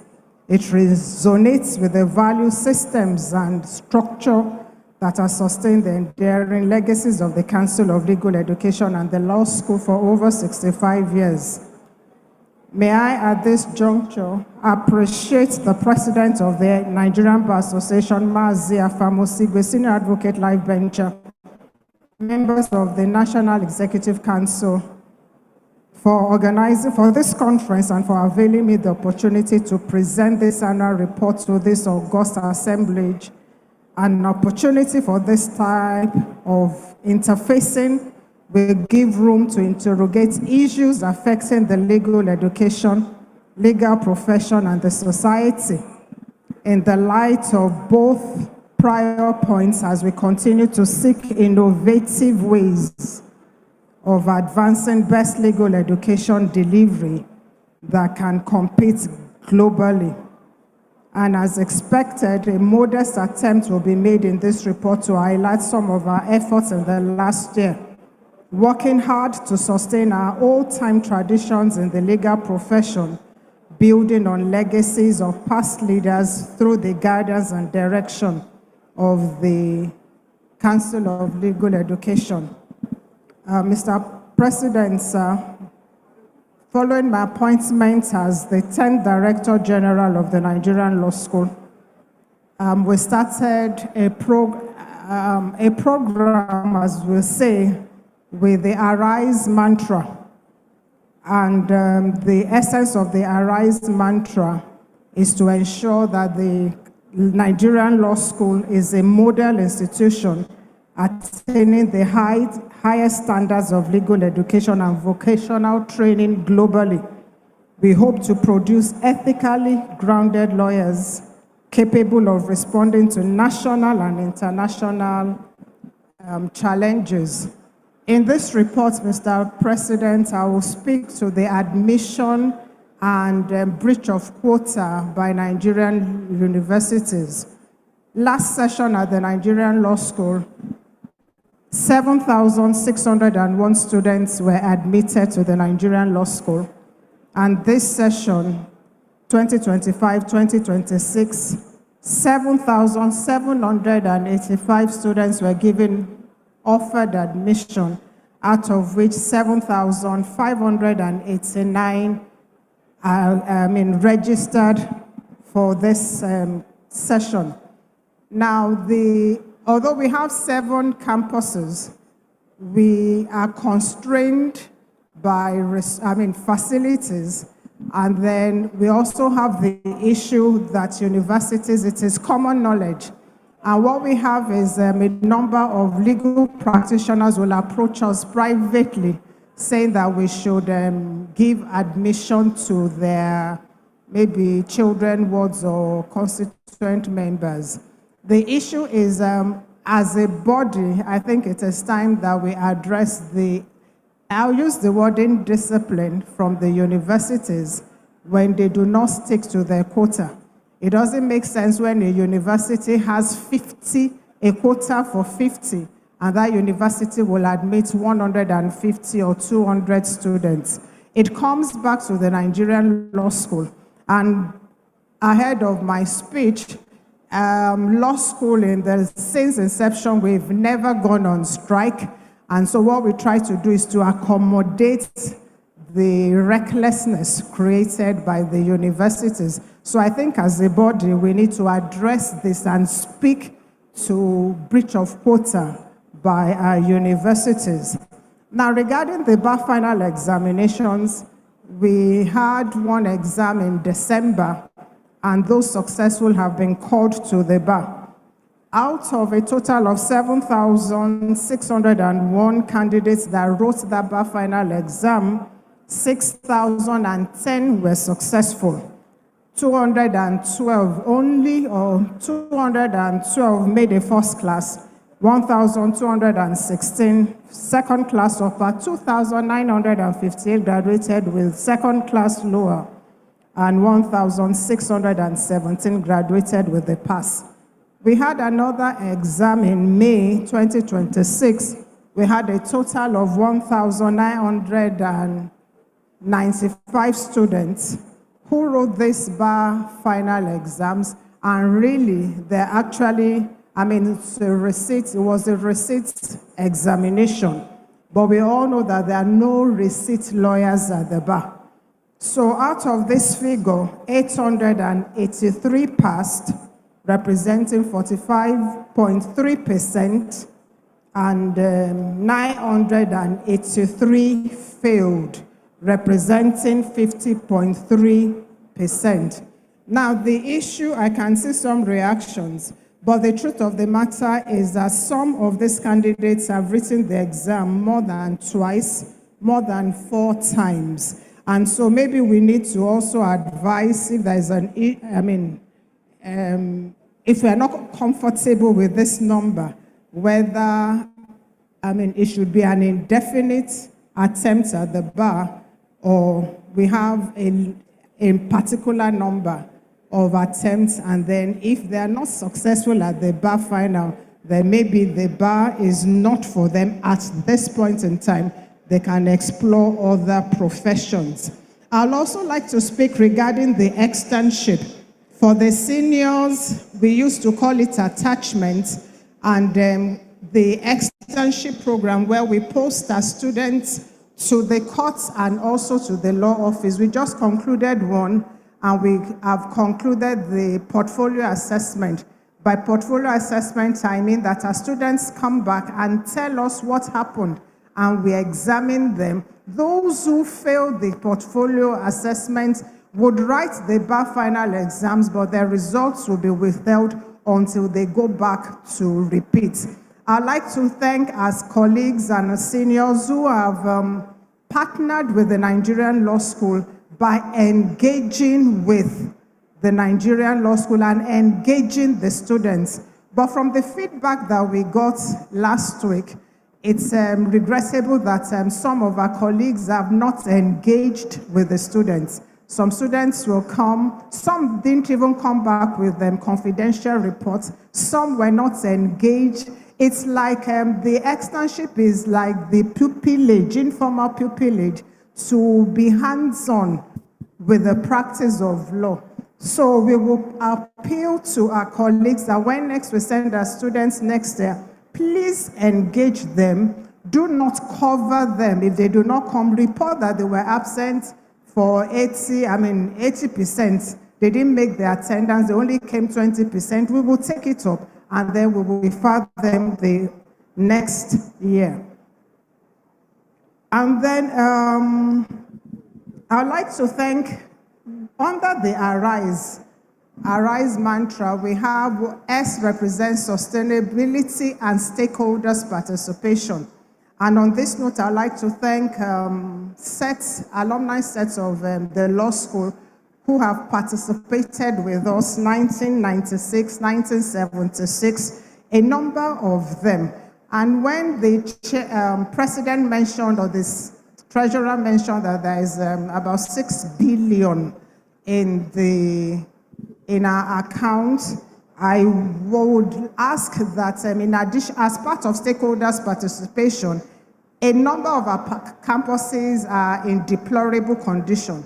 NBA should please come and build hostels in the campuses. Some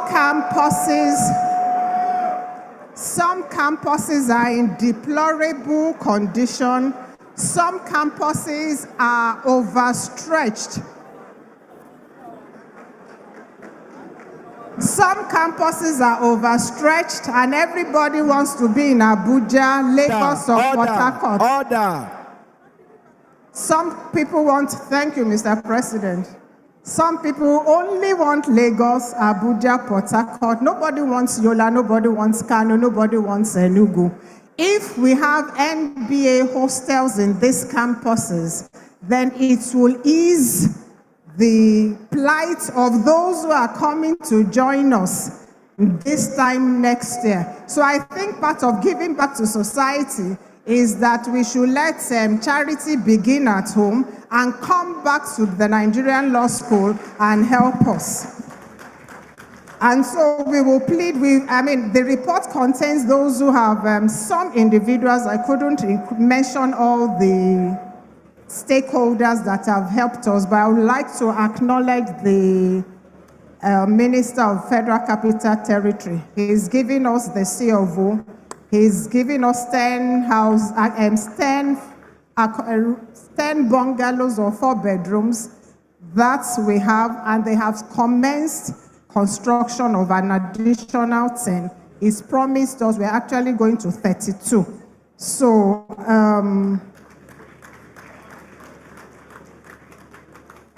So the address, our report this evening is just to say that the Council of Legal Education, the Nigerian Law School, is working hard. Our staff have what we call on common work ethics. Like I said, we don't go on strike, and come rain, come shine, we report for duty. And so I would like to just plead that in this new year, Madam President, you would engage with our RISE and this issue of stakeholders' participation, so that next time, by the time you have our colleagues coming to join you, you wouldn't say, what are they teaching them at the law school? Thank you very much, Mr. President.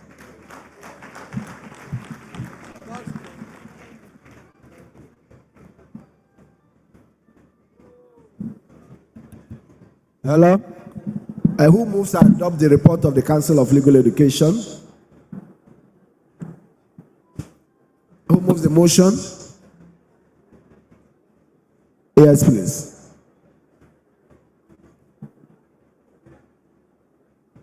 Is that Chairman Caro? Alex said him. Yes, Mr. President. Mr. President, permit me to move the motion adopting the report ably read by the DG Nigerian Law School on behalf of the Law School and the Council of Legal Education. Thank you, Mr. President. Who seconds it? Adaudobi.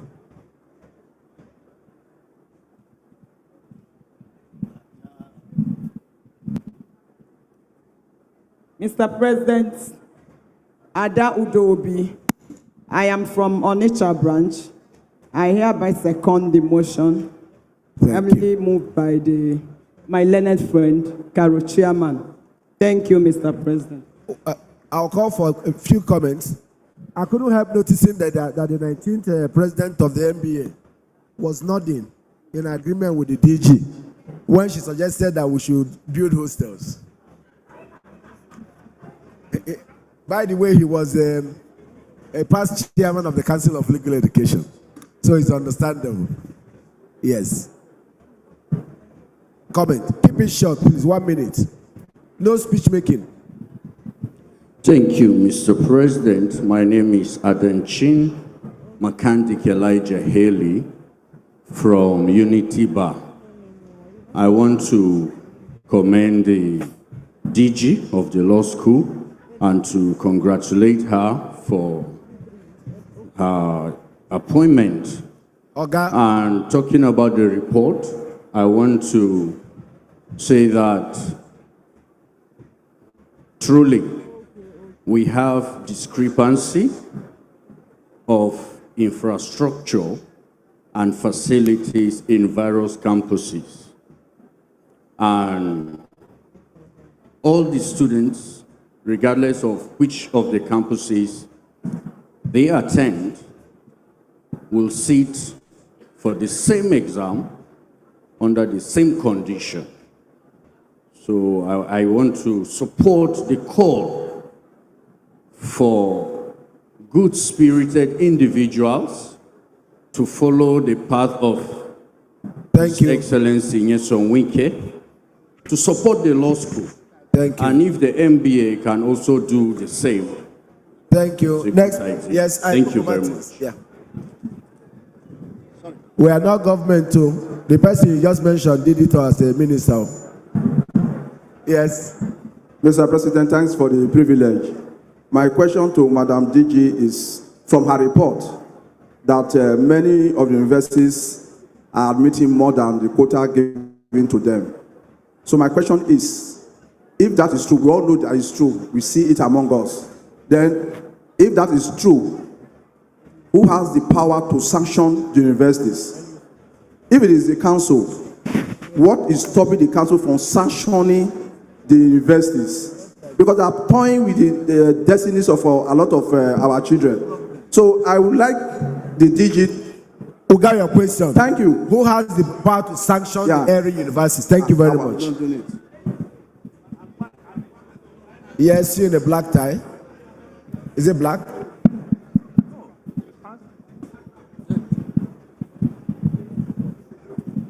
Please, if somebody has asked a question you wish to ask, don't repeat it. Good afternoon, Mr. Chairman. I am Jos Israel Adegwega from the Credit Bar, Buhari.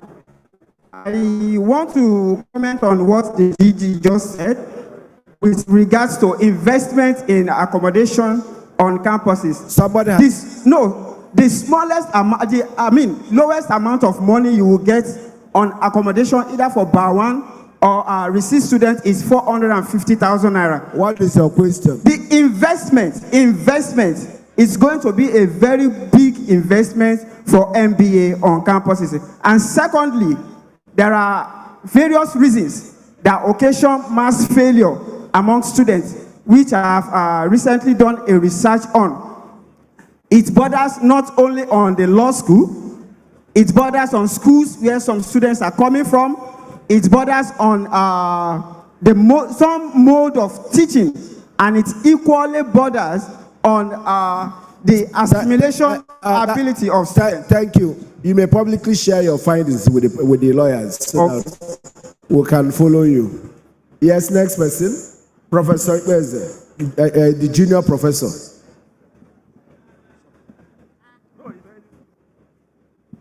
After him you speak. Thank you. And then Mr. Musbao. Thank you, Mr. President. I just want to say that I align myself totally with the call by the Honorable Director General that there should be a lot of support, and particularly from the MBA to the Nigerian Law School, to remedy structural deficits. And I also want to comment, because I've had questions about what the council is doing with regard to. So you support that MBA should invest? I do support. What else do you have to say? That those who are saying that the council is not doing anything regarding the issue of exceeding quota by universities should do some research and find out that the council has been very active with regulating activities. All right, the question was, how do you enforce it? They are not saying they are not doing anything. For instance, recently... The DG will answer that. Thank you. Yes. Mr. President, my name is Ogochukwu Onyekuluze. I'm from Enugu Bar. The comment about the quality of the campuses of the Nigerian Law School. I just want to draw the attention of the DG to the state of affairs of our Bade campus. I got in there recently, and I found the place was full of grasses and bushes. Not the structure, I'm not talking about the structure, but the environment. If a boy from Lagos wants to go to Abadi and he has seen the photograph of the Abadi campus, he may opt not to go there, but to go to Abuja. Thank you. Okay. Musbah. Mr. President and the executive member, thank you. I just want to emphasize that we really have fire on the mountain on one aspect of the DG's piece. And that is the issue of students that are not being able to go to law school. We raised this thing last year. If we don't take care, these students are going to become embarrassment to us. We will soon get so many fake lawyers. Not all of them are lucky. Just as an ordinary member, as a lawyer, I've seen parents not less than 5 that will say, do you know how my daughter or son can get to law school? What will happen to the DG? What will happen to the Chairman Council of Legal Education and others? I employ this house to kindly plead with the DG, the Council of Legal Education. They should create another backlog session. They did it in 2020. They did it not long ago. And we should find a way to stop this. It's becoming an embarrassment. We have so many of our junior ones that are outside and roaming around the street with LLB, no BL, nowhere to go. Please, that is that area. Thank you. And please, please, Mr. President, on the area of investing in our money in the law school, they are our children. They belong to us. They are young ones. If we invest, we don't need to necessarily charge the same amount that they are charging. It's a very good area. Let us listen to the DG. It's something that the next ESCO should please consider. That's that. And concerning the student. Yeah, 1 minute, don't finish. Yes, Mr. President, I have asked for extension of time. Sorry, sir. I have not granted. It's granted, sir. Sorry, sir.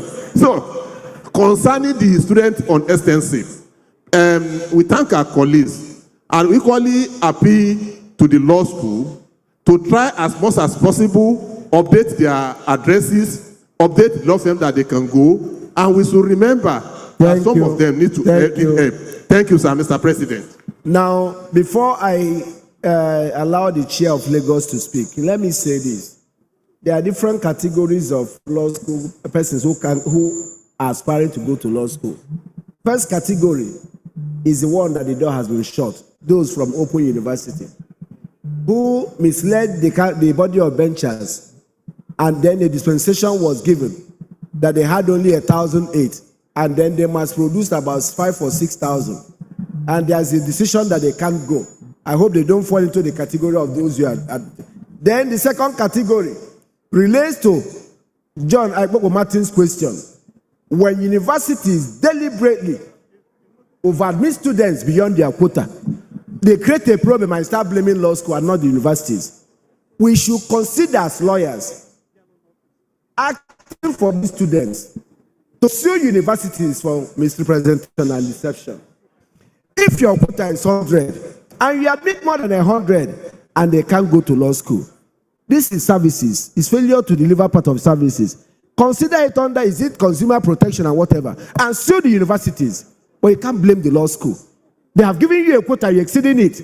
And you now come here and start saying that our children, that our daughters, yes. But what about the person that brought about that situation? I am not holding brief for it, but again, I must make a disclosure. As at this moment, up to tomorrow morning, I remain a member of Council of Legal Education. These are some challenges. And sometimes parents, they put pressure on the dean to admit, let's just go. They will say,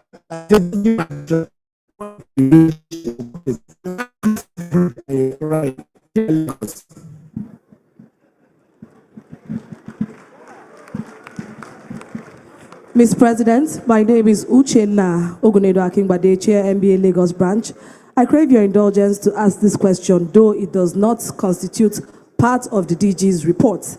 And my question to the DG and to the members of the Council of Legal Education who are here present is this. At several fora like this, we always talk about the need to revamp the curriculum of the Nigerian law school. The students are coming out and they are not necessarily, what they are teaching them, there's a gap between what is going on at the law school with the current realities. They are not even being taught about AI. They are not even being taught how to embrace technology in terms of how they do things. So I want to ask, sir, what is being done to revamp the curriculum of the Nigerian law school to make it in line with the current realities and international best practices? I thought you should have started by saying, well, how do we revamp the quality, the curriculum of the universities? The universities cannot produce substandard things and expect that in law school we turn them into superstars. The DG, please. It's all together, sir. Thank you. Now that one, the foundation, no?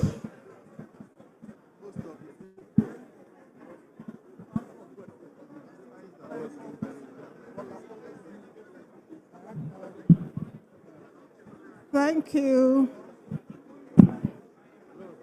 Thank you, Mr. President. Who has the power to sanction?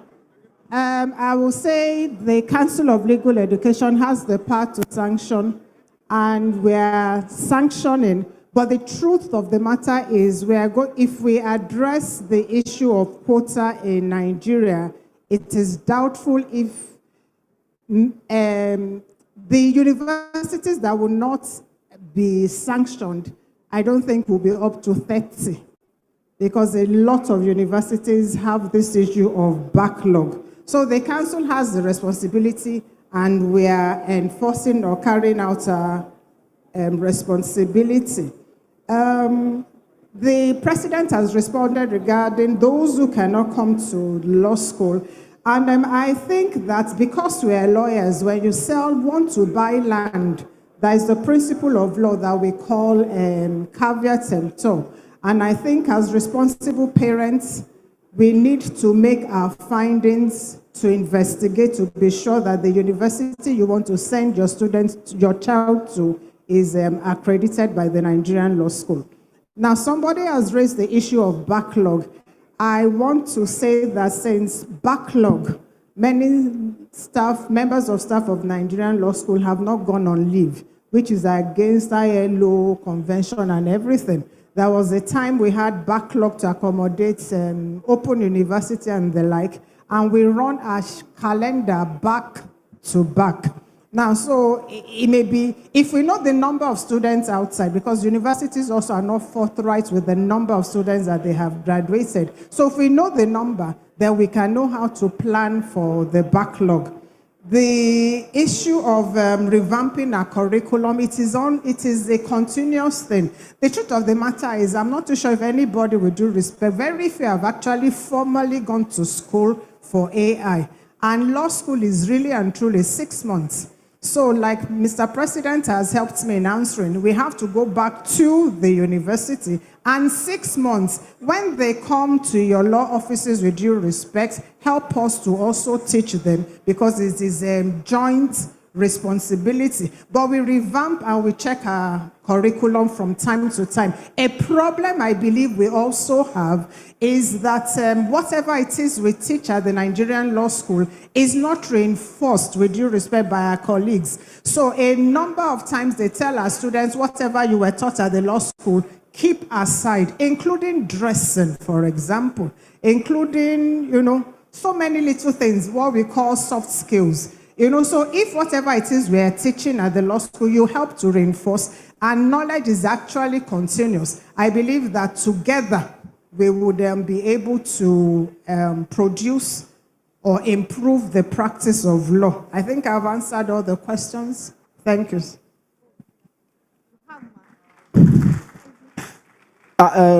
Executive Secretary, National Human Rights Commission, your report, please. And please, you may wish to speak to your report.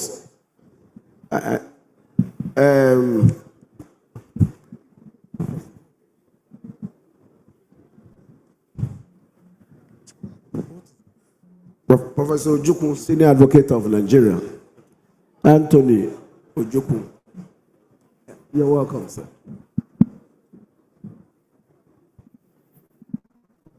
DG Nails, represented, please get ready to present after Human Rights Commission. Thank you very much, Mr. President, senior advocates, senior members of the bar, professional colleagues, ladies and gentlemen. I'm happy to present the 2026 report of the National Human Rights Commission to the bar. It is indeed an honor and privilege to present this statutory report to the largest gathering of legal minds in Africa.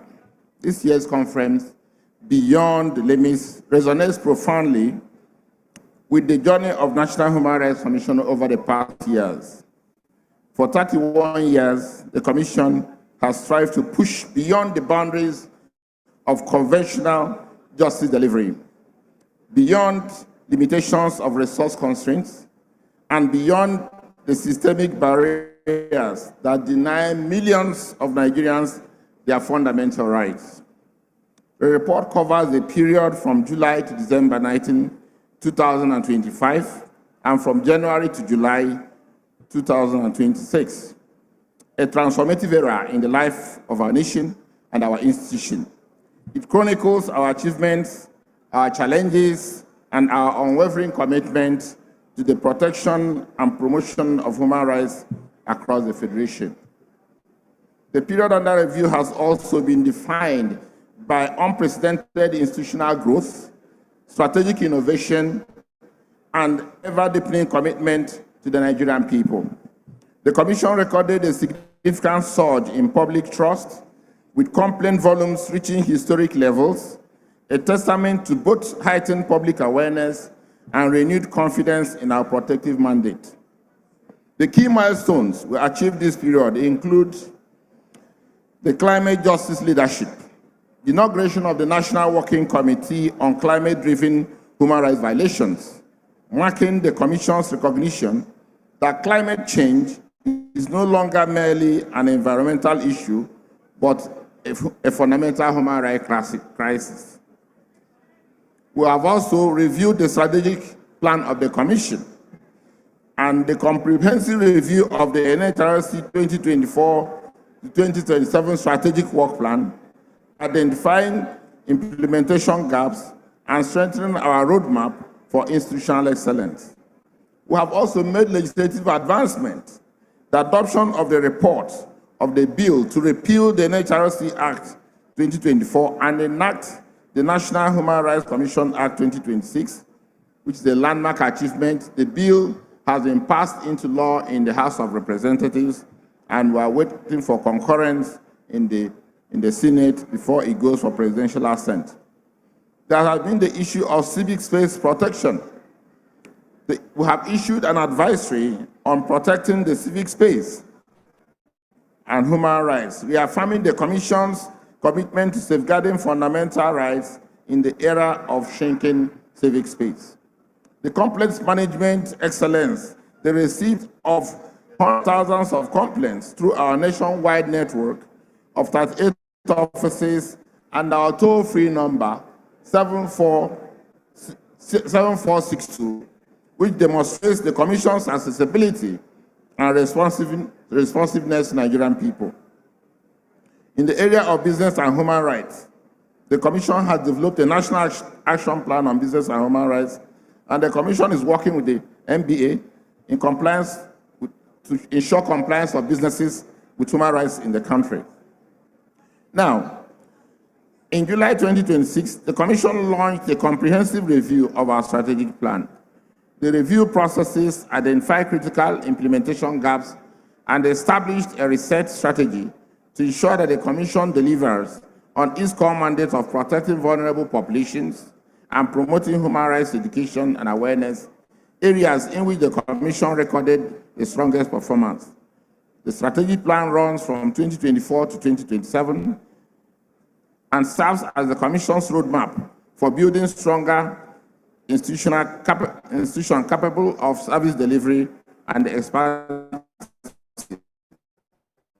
in our legislative reform, in terms of making a proactive legislation from the Commission, this is a defining moment in our area. The amendment is to strengthen our powers and our independence, to enhance the funding strategy of the Commission, to make sure that the Commission can support civil society groups like MBA, also in carrying their programs, and to make sure that the Commission's mandate aligns fully with the Paris principles of the United Nations in terms of promotion and protection of human rights. Now, the Commission has also been designated as the National Preventive Mechanism. The National Preventive Mechanism is a requirement for any country that is a signatory to the optional to the UN Convention Against Torture, the optional protocol. Any country that is a signatory has to establish a national preventive mechanism for torture. Somebody mentioned today about Tiger Base in Owerri, which has been one of the most turbulent police detention centers in the country. With this national preventive mechanism, we have been able to go into Tiger Base and review the operations of the Tiger Base and requested the Inspector General of Police to review the processes of detention in the Tiger Base and, in fact, restructure the place so that officers who are behind the tortuous ways of using Tiger Base have been removed from the Tiger Base. So we're expecting that from now on, Tiger Base will have a more human rights approach based to detention of people. The Commission has also continued its collaboration with the United Nations High Commissioner for Refugees to deal with issues of forcibly displaced persons. You know, the Commission had reached about 8,472 internally displaced persons and documented this, violations concerning about 5,772 children, amongst others. This displacement crisis remains a concern, and the Commission is tracking and working with development partners to see how we can bring succor to this level of Nigerians. Now, the issue of the dashboard. We have now presented a dashboard on human rights situation in the country. Every month, the Commission is able to present at a glance the situation of human rights in the country. You know, for instance, in 2025, January to April, the Commission was able to identify that about 570 complaints on human rights violation were recorded.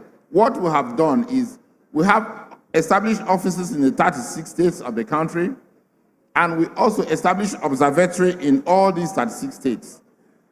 Now, these observatories are able to, find out all the violations in those states, and we use the dashboard every month to call on the responsible agencies where these violations are happening to make sure that they follow up. For instance, from January to March 2026, we recorded 657,917 complaints, which were majorly against the law enforcement agents. Also, we had about 130 reports that affected gender-based violence, civic space shrinking, and economic hardship in Nigeria. Now, when we publish this in the dashboard, we invite all the agencies that are supposed to deal with the various areas of human rights. For instance, if there are issues concerning kidnapping, we invite the military and the police. If there are issues in regard to children, maybe children who are on the streets, or children who are not going to school, or children who have been abandoned by their families, children whose parents are no longer able to take care of them, we invite UNICEF to come and have a discussion with them. If there are people who have been internally displaced due to things like flooding or maybe attack on their villages in Benue by herders, farmers, and things like that, we invite the Office of the High Commissioner for Refugees, and in this way, we are able to deal with this variety of complaints that come across our work all over the country. The area of protection of civil space is very, very important to us because there is this new love to shrink the civic space in this country. And there were bills in Parliament which wanted to regulate NGOs, and the Commission worked seriously with civil society to make sure that that bill to regulate the civic space never saw the light of the day. The Commission has also continued to play a major role in human rights work across African continent and the world.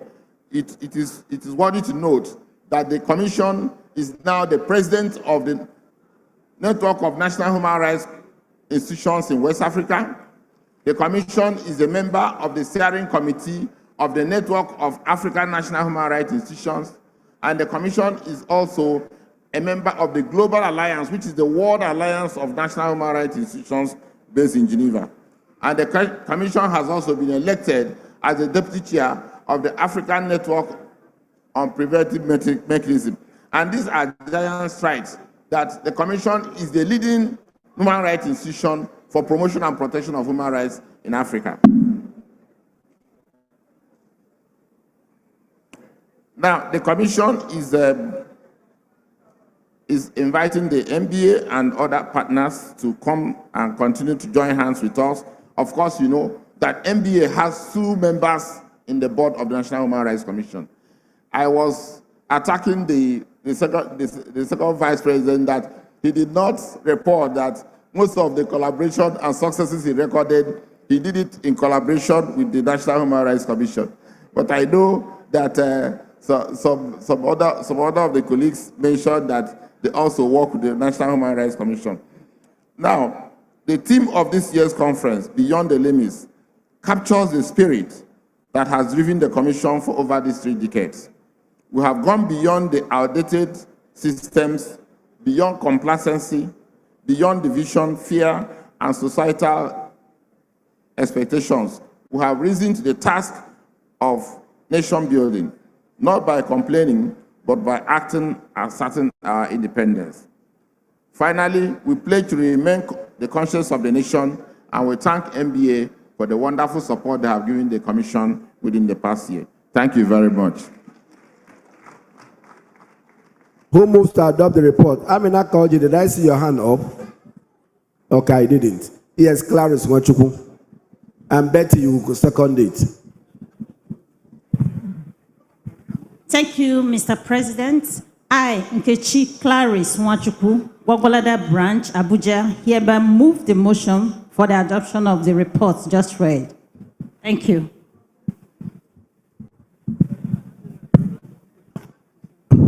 Betty. Oh, okay. Okay, I mean, now you have now found your hand. No, you're not properly dressed. I'm sorry. Who seconds? The lady there.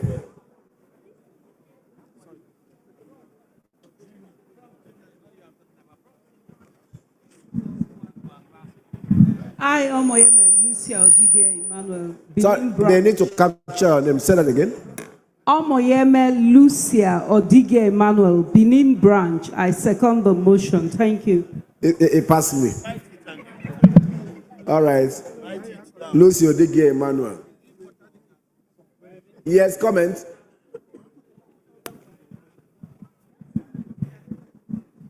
Yes, it would appear that it may be the 3rd vice that partnered with you. And I don't know about 1st VP, but not 2nd VP.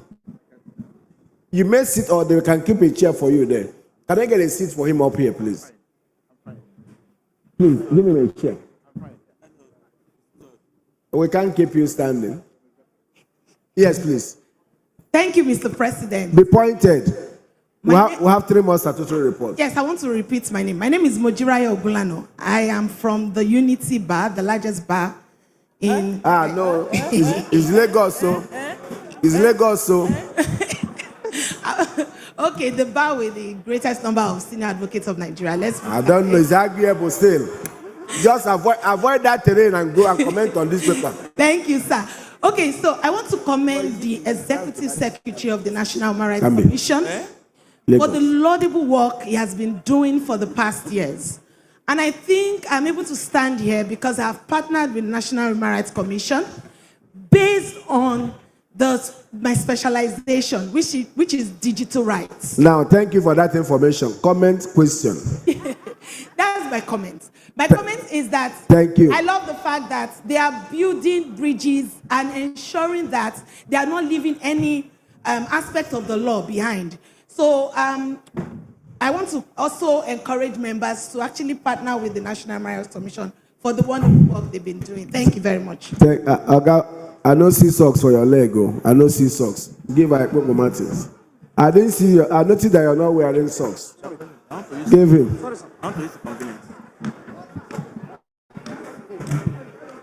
Yes, Mr. President, I thank you again for the privilege.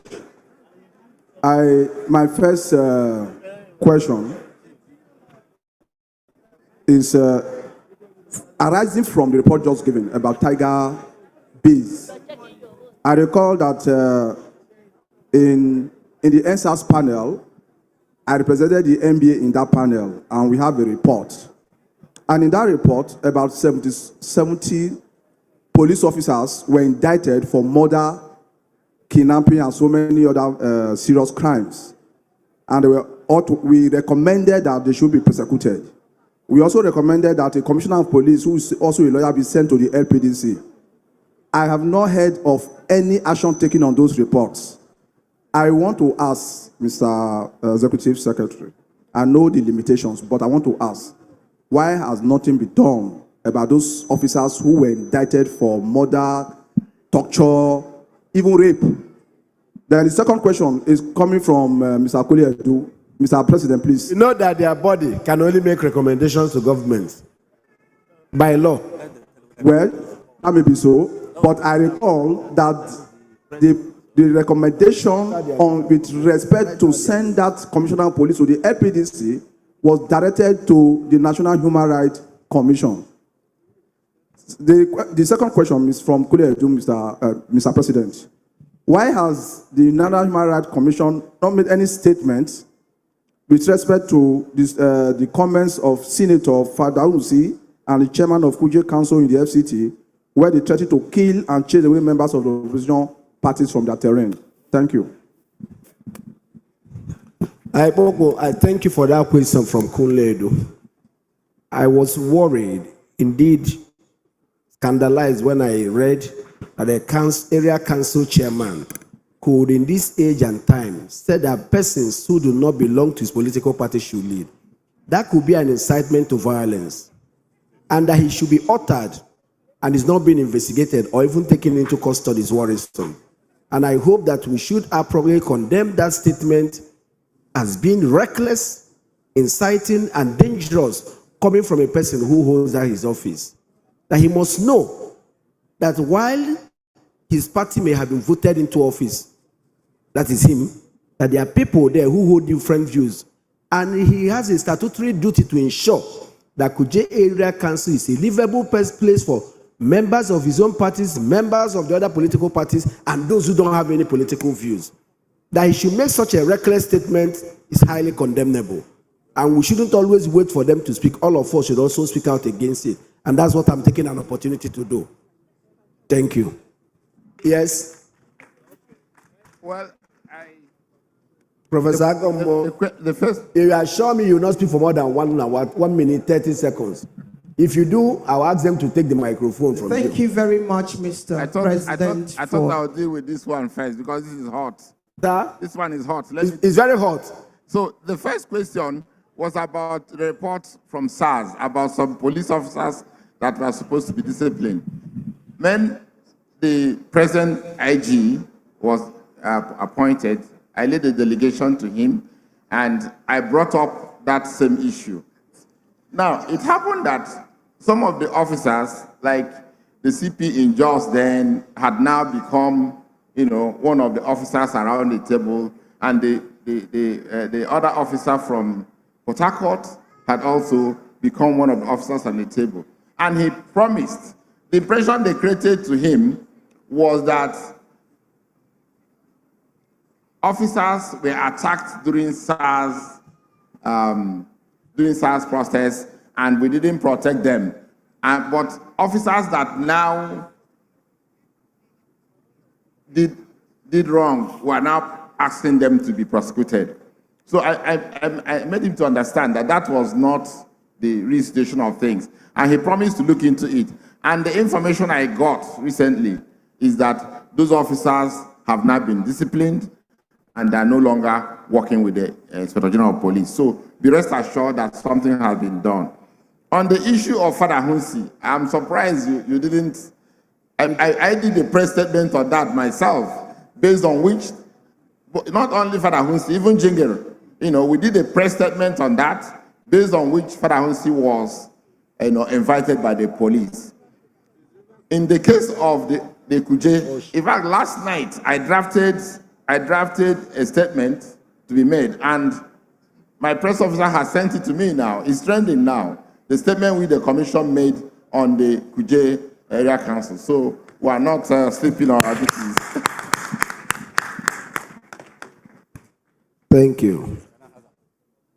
Yes, another question. 1 minute, 20 seconds.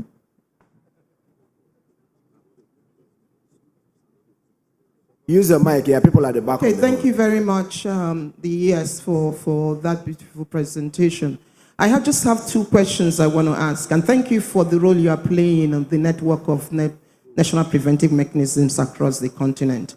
2 quick questions. The first question is, in relation to, first, one of the recommendations that was made to Nigeria during the Universal Periodic Review, which is to ensure that all places of detention and all persons in detention are known and documented and accessible to oversight bodies. I'm just wondering, at this stage, is it possible to ensure that that information is done, that every detention facilities, including the currently known and unknown, that you have it and is accessible to both your mechanisms and other mechanisms of oversight, just to know whether that. Thank you. And the second, please, Mr. President, the second is, given the work and the importance of what you mentioned in terms of the compliance with the optional protocol to the UN Convention Against Torture, Cruel, Inhuman, and Degrading Treatment, is it possible that there could be an interface between the bar and especially the various branches, even if it is something as simple as ensuring that they are trained on the Istanbul Protocol, even that basic? I will answer second one, it is possible. First one. Yes, the first question is, we have been able to liaise with the various agencies in the states to get in the data on the detention centers that are being kept by the various agencies at the state. At the federal level, we have contacted them and we are pulling this together. And we can also work with you. We do work with you every day.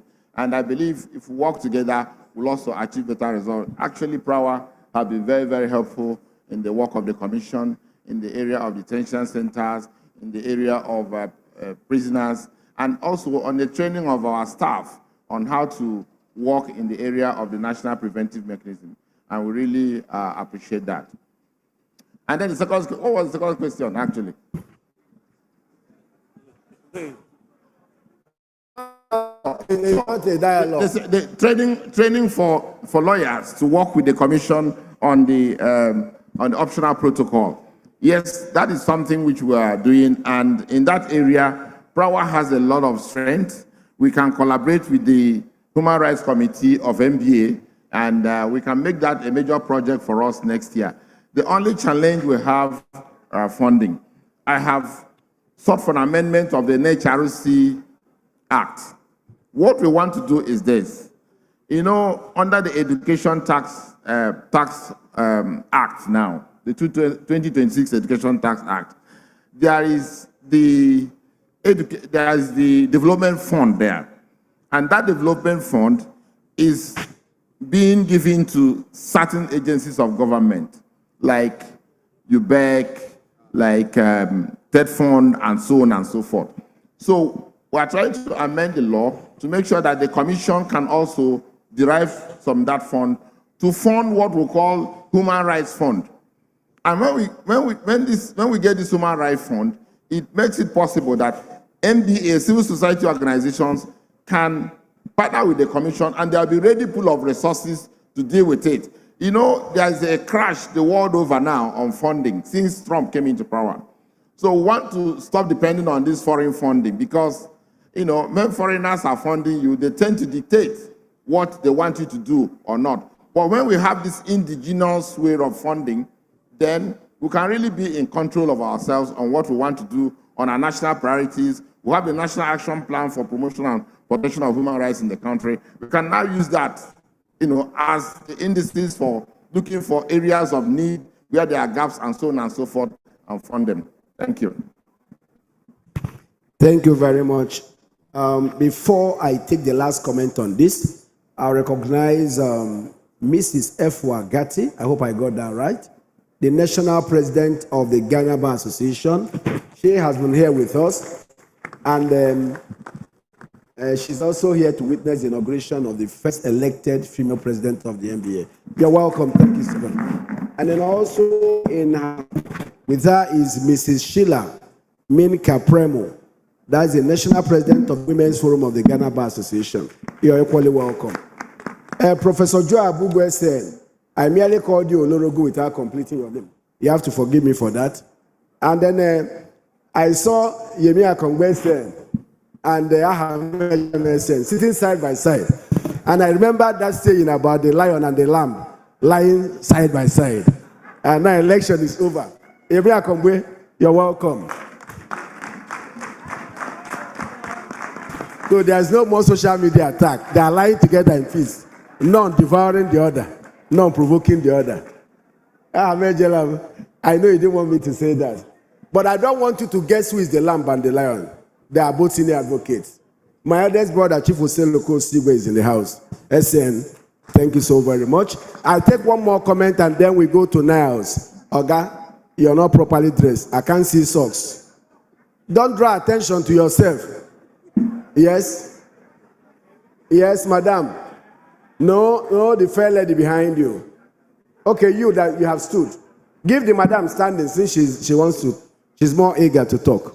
Thank you, sir. My question is to the National Human Rights Commission. Obviously. Especially regarding... Okay, my name is Judith Levinus from Unity Bar. My question is, how do we bridge the gap of especially communication and feedback? I've written a lot to the National Human Rights Commission and I never got any feedback, and I found other ways to resolve the issue. Is there a specific channel of communication to get a quick response, especially for Thank you. Your question is clear. He will answer you. You wrote, nobody responded. Is there a way of writing and getting response? Yes. Further question. Wrote to me, Jacobs, I'll make an exception. That's it. Otherwise, you will face EFCC prosecution. No, on a lighter note, he's a good man. Yes. Yemi Pito SN and my chairman, Yakubu Philemon. Sunusi Musa, I didn't know you were the one hiding behind. Exactly. And then MLA and former AG, Kanu. That's ECMBA surrounding Yemi Akongwe. I need national one. Are you giving him a guard of honor? Thank you very much, Mr. President. I just want to ask, there are so many provisions in the Administration of Criminal Justice Act that will assist your office to carry out its mandate. And other laws, particularly this detention center where the magistrates need to do monthly inspection and so many other things to avoid abuse of detention power of the law enforcement agencies. Now, what is your... we also have anti-terror act and in 2017, that's this anti-torture act of 2017. Nobody has been prosecuted under that act. Does that mean that everybody has been compliant? Because it is a right, it is a legislation that empowers a commission like your own, a body like your own, to actually have a complaint to prosecute somebody under that act. If a police officer torture any person, it attracts serious offense. It's a serious offense under our legislation. Now, what are you doing to ensure that all these provisions particularly in the Administration of Criminal Justice Act, that says you can't detain beyond 24 hours, and if you detain, these are the consequences and how you must get a court order. And even if getting court order is not just enough, the magistrate in your jurisdiction must visit your detention center and look at the record of arrest. And my sister there, Prof, mentioned about the record of arrest, because you can't just detain anybody. Within 24 hours, you must have record of arrest. What are you doing to ensure compliance with this legislation, Anti-Torture Act, and the Administration of Criminal Justice Act? Thank you. Okay, let me answer the ones. To access the commission, all letters to the commission are addressed to the Executive Secretary. Our office is at number 19 Agui Ronsi Street in Maitama, Abuja. And we have a toll-free number, 746472. If you call it right now, there's somebody that will take your call and your complaint, and by the time I get back tomorrow, it will be on my table. Okay? So I don't know from which location you are trying to access the commission. Maybe, I don't know the address you used to send your location. But on the Administration of Criminal Justice Act, yes, all these, the magistrates and things like that are supposed to send the details of those detentions to the Attorney General. And from the Attorney General, we get this back. But are they sending it to the Attorney General? They're not sending it to the Attorney General. Now, the other issue there you ask is what are we doing? We have a Human Rights Institute where we train even lawyers in terms of continuing legal education. You know, we organize training for law enforcement agents, the police, the military, and all that, and civil society members as well. So those are the opportunities we use to try to, break down the Administration of Criminal Justice Act and how access to justice can generally be improved all over the country. So we're not sleeping, we're working. Yeah, we have the Administration of Criminal Justice Committee, and every month, in collaboration with the Chief Judge, we do all those visits. And I'm sure even members of the Administration of Criminal Justice Committee may likely be here. Thank you so very much. Please, we may permit him to go so that we can take the report of the representative of the Nigerian Institute of Advanced Legal Studies. Niles, please. Thank you. Is the rep here? Nigerian Institute of Advanced Legal Studies. I understand somebody is representing the DG. If it's not already, can we go on to Law Reform Commission if they have a report? Law Reform Committee. Commission. Is there anybody from Law Reform here?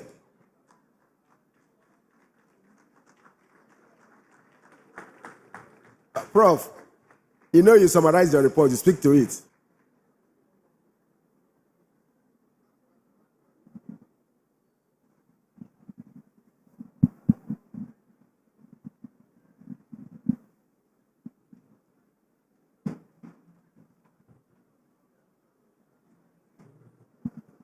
Thank you.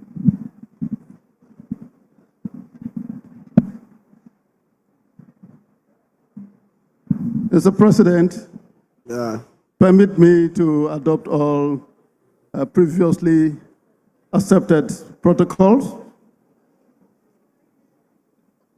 and to very quickly say, sir, that my chairman, your colleague, Professor Dakas, C.J. Dakas, is engaged with very urgent national assignment and sends his respects and greetings. Mr. Chairman, this report covers the period August 2025 to this August, that's 1 year, during his tenure, and I am going to summarize it as directed by you. Mr. President, I beg your pardon, I've been saying chairman previously. Mr. President, the commission sent me, your culture are my names, commissioner in the commission, together with Professor Mohammed Yusuf the Secretary, Shola, and all the lawyers in the commission. That is how serious we take this conference under you. I'd like to say that the Nigerian Law Reform Commission was established originally in 1979 and currently reenacted under the Act of 2022 and is statutorily empowered to systematically develop, codify, and reform all federal laws.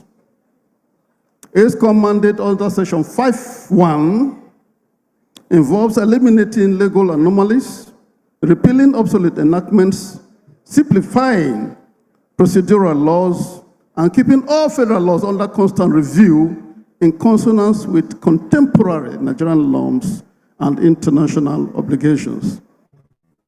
To fast forward, Mr. President, the Commission, as currently constituted, has been organized into 3 broad divisions, responsibility-based rather than the previous numerical style. And so we have today the streams covering research, legislative initiatives and support services, strategic partnerships and interagency collaboration, and training and consultancy services.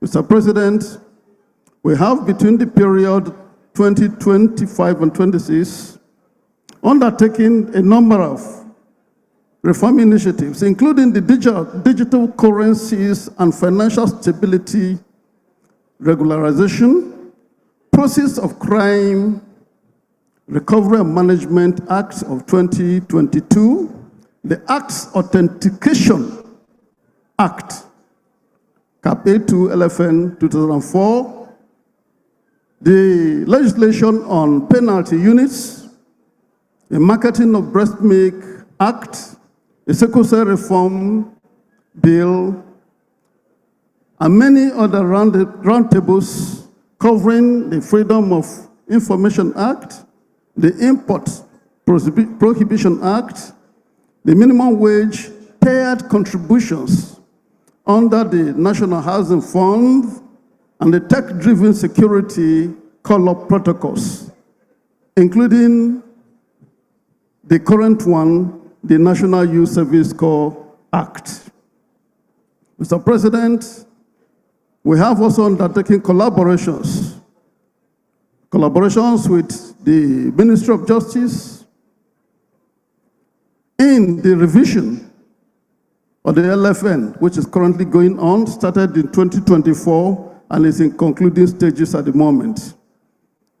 We are also participating in contributing to the rollout of the national minimum standards and the implementation of the administration of criminal justice, just referred to moments ago. There are very many other ongoing initiatives that will permit me to skip because the full report has already been submitted to the office.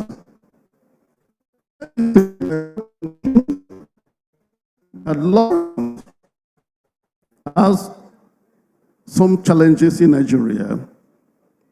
Its investment in the national governance architecture cannot be overemphasized.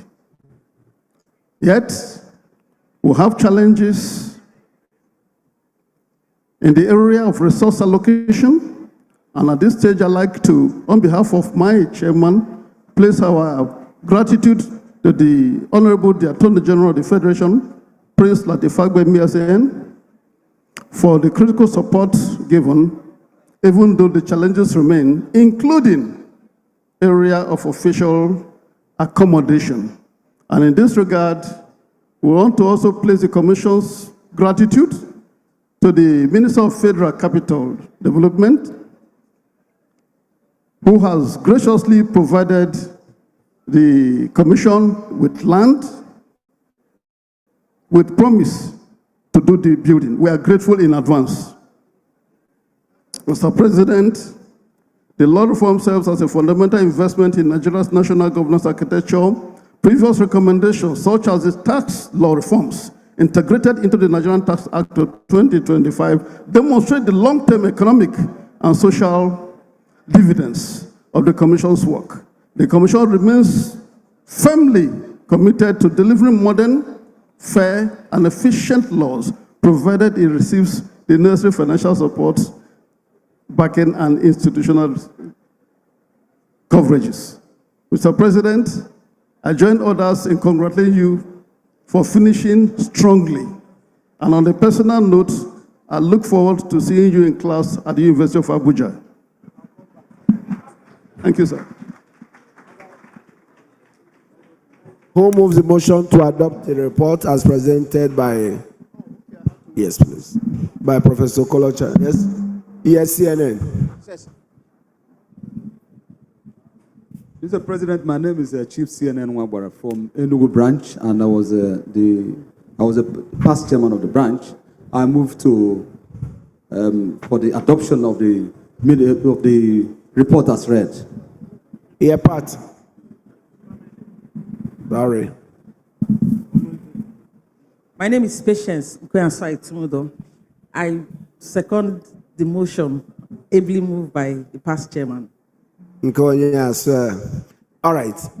Comments? Questions?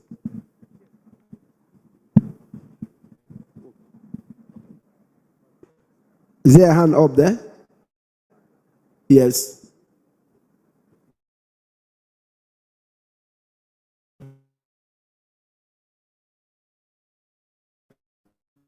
In the house, my fellow colleagues, good evening to you all.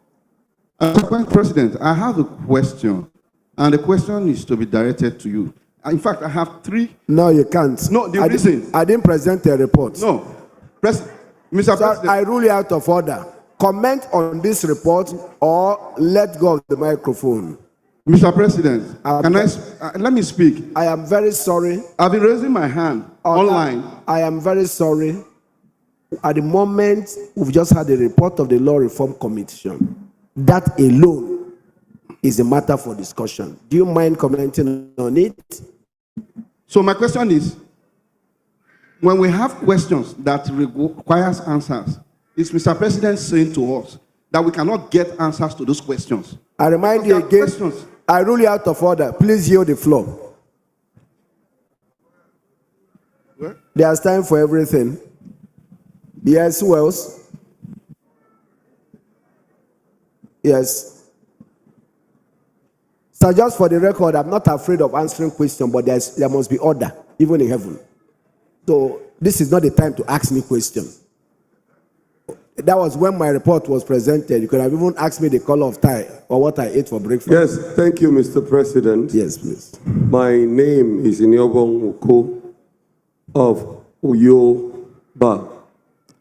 The question to the law reform, based on the presentation just made, I thought it would have been needful also. I commend him on the report he has given, but I also want to state that such report should also at least have covered your questions, sir.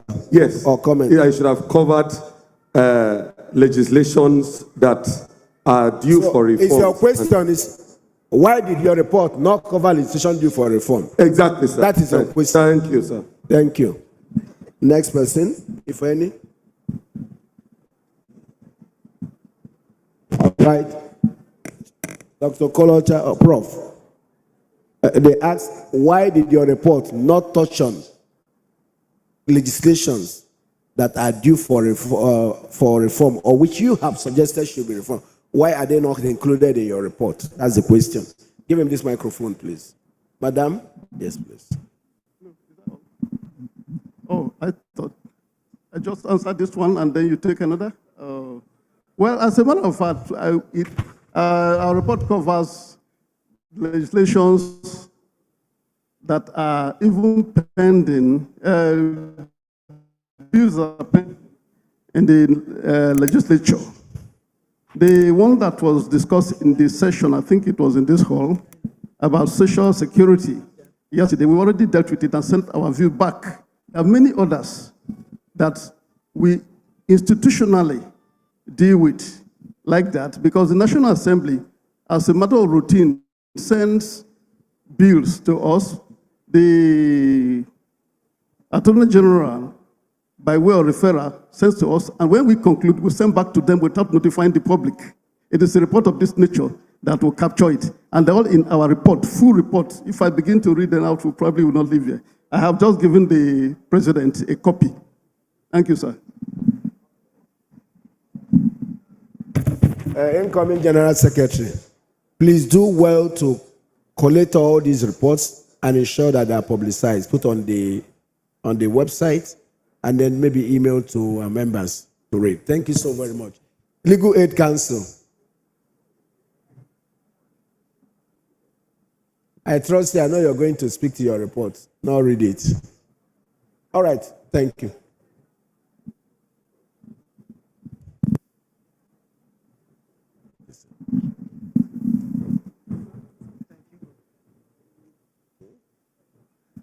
Thank you. Mr. President, may I respectfully stand on the established protocol. My name is Bamidele Ibikunle. I'm a technical assistant in the office of the DG Legal Aid Council. I bring warm greetings from Mr. Liu Bagudu Abubakar, the Director General Legal Aid Council, who was here up to this afternoon. He has to leave for an urgent assignment in Abuja. It is with gratitude to God that we are presenting this report for this past year. May I use this opportunity to congratulate the outgoing president of the NBA, Mazi Afamusigwe San, for his successful tenure. The council equally congratulates Mrs. Onye Consola Badejo Okusanya, Senior Advocate of Nigeria, the incoming president of NBA.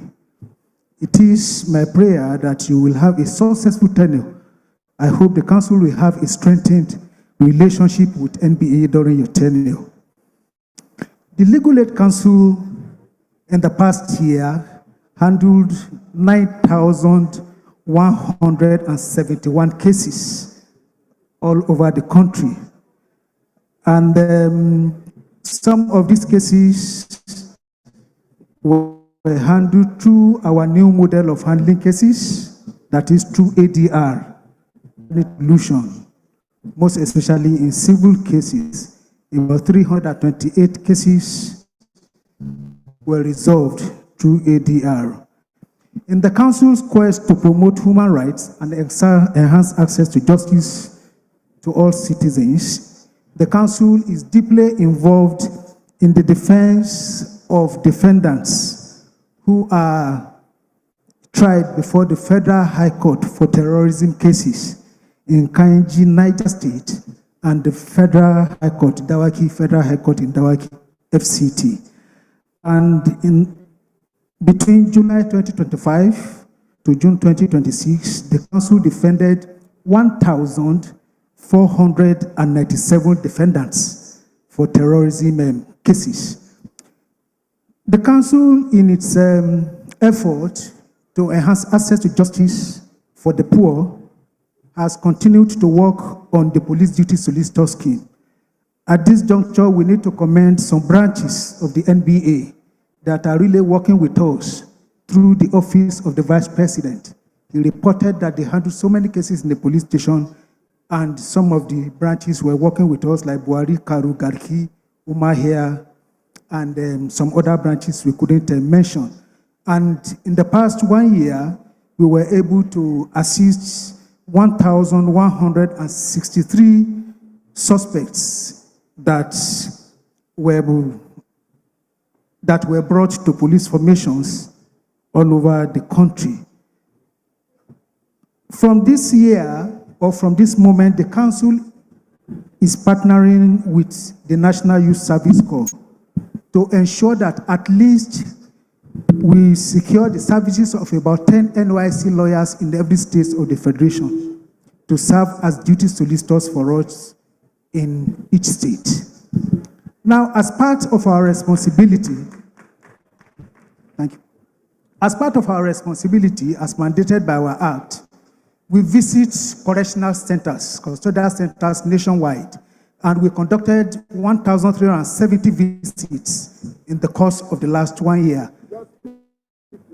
Yes, sir. And 3,232 inmates were assisted. It's my pleasure to inform this body that we have a new governing board, which was inaugurated by the Honorable Attorney General of the Federation and Minister's Office on the 5th of August 2026. The board is chaired by Justice Suleiman Duro Sinlong Kawu OFR, a former Chief Judge of Kwara State. It's instructive to know that NBA has 4 members on our board, including the General Secretary of the bar. We work pro bono with most lawyers, and it's commendable to state that some lawyers have actually been working very well with us. May I humbly inform this gathering that we have a 10-year legal aid strategy. This strategy was developed in partnership with the NBA because we presented a draft of this strategy at the NBA Speedel in Uyo, November last year. It's now out. It's a legal aid strategy, national legal aid strategy for year 2026 to 2036. We cannot implement this without the support of the NBA. Towards enhancing access to justice for victims of sexual and gender-based violence, Legal Aid Council, with the support of International IDEA, is developing guidelines, checklists for identification of sexual and gender-based violence cases. These guidelines which only help us in ensuring that we put up good defense for people that are violated through this means. And Legal Aid Council is equally involved, in line with our law, in paralegal services. And we are working with PRAWA, to ensure that paralegal trainings are undertaken in tertiary institutions. In fact, some have started, like Clifford University in Abia. They started training paralegals in their institution. We thank this body very much for granting us this opportunity. Thank you, Mr. President.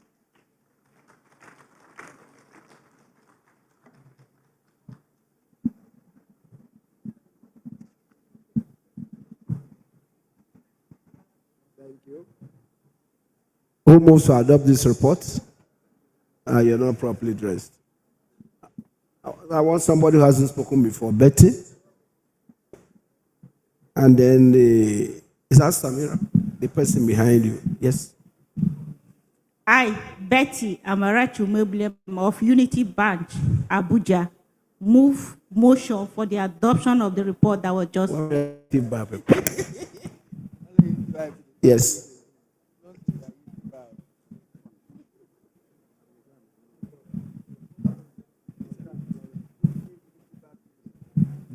I, Innocent Ochoga, past chairman, MBO Tupo branch, I second the motion ably moved for the adoption of that report. Thank you. All right. Comment? Yes. Nella and them Ewa SN.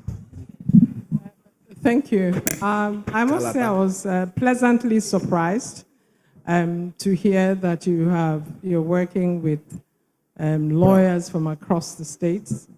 I commend you, but I think a lot of people don't know what work you're doing now. The reason is that you may need to let people know that there's a rebirth, so to speak, in the legal aid, because for a very long time, the perception is that you're not properly funded and you're not able to do a lot of work, as much work as you can do. But I clearly see that you have introduced a new drive, a new trajectory, and I think you need to let people, especially the ministries of justice, know. So I want to say I am pleased to hear, because I don't know how come we had almost allowed the legal aid to become comatose. But if you are breathing in a breath of fresh air, congratulations. Thank you. I am pleased. May I humbly inform this gathering that the President of the Federal Republic of Nigeria, Asiwaju Bola Ahmed Tinubu, through the Attorney General, Prince Latif Fagbemi, has really improved the funding of Legal Aid Council. Congratulations. Yes, sir. Not only that, the working conditions of our lawyers has really improved. So you can be assured that henceforth, we will make a lot of Let us be one saying. Yes, sir. Yes, sir. Yes. Dressman. Oh, is that comrade? Thank you. Okay.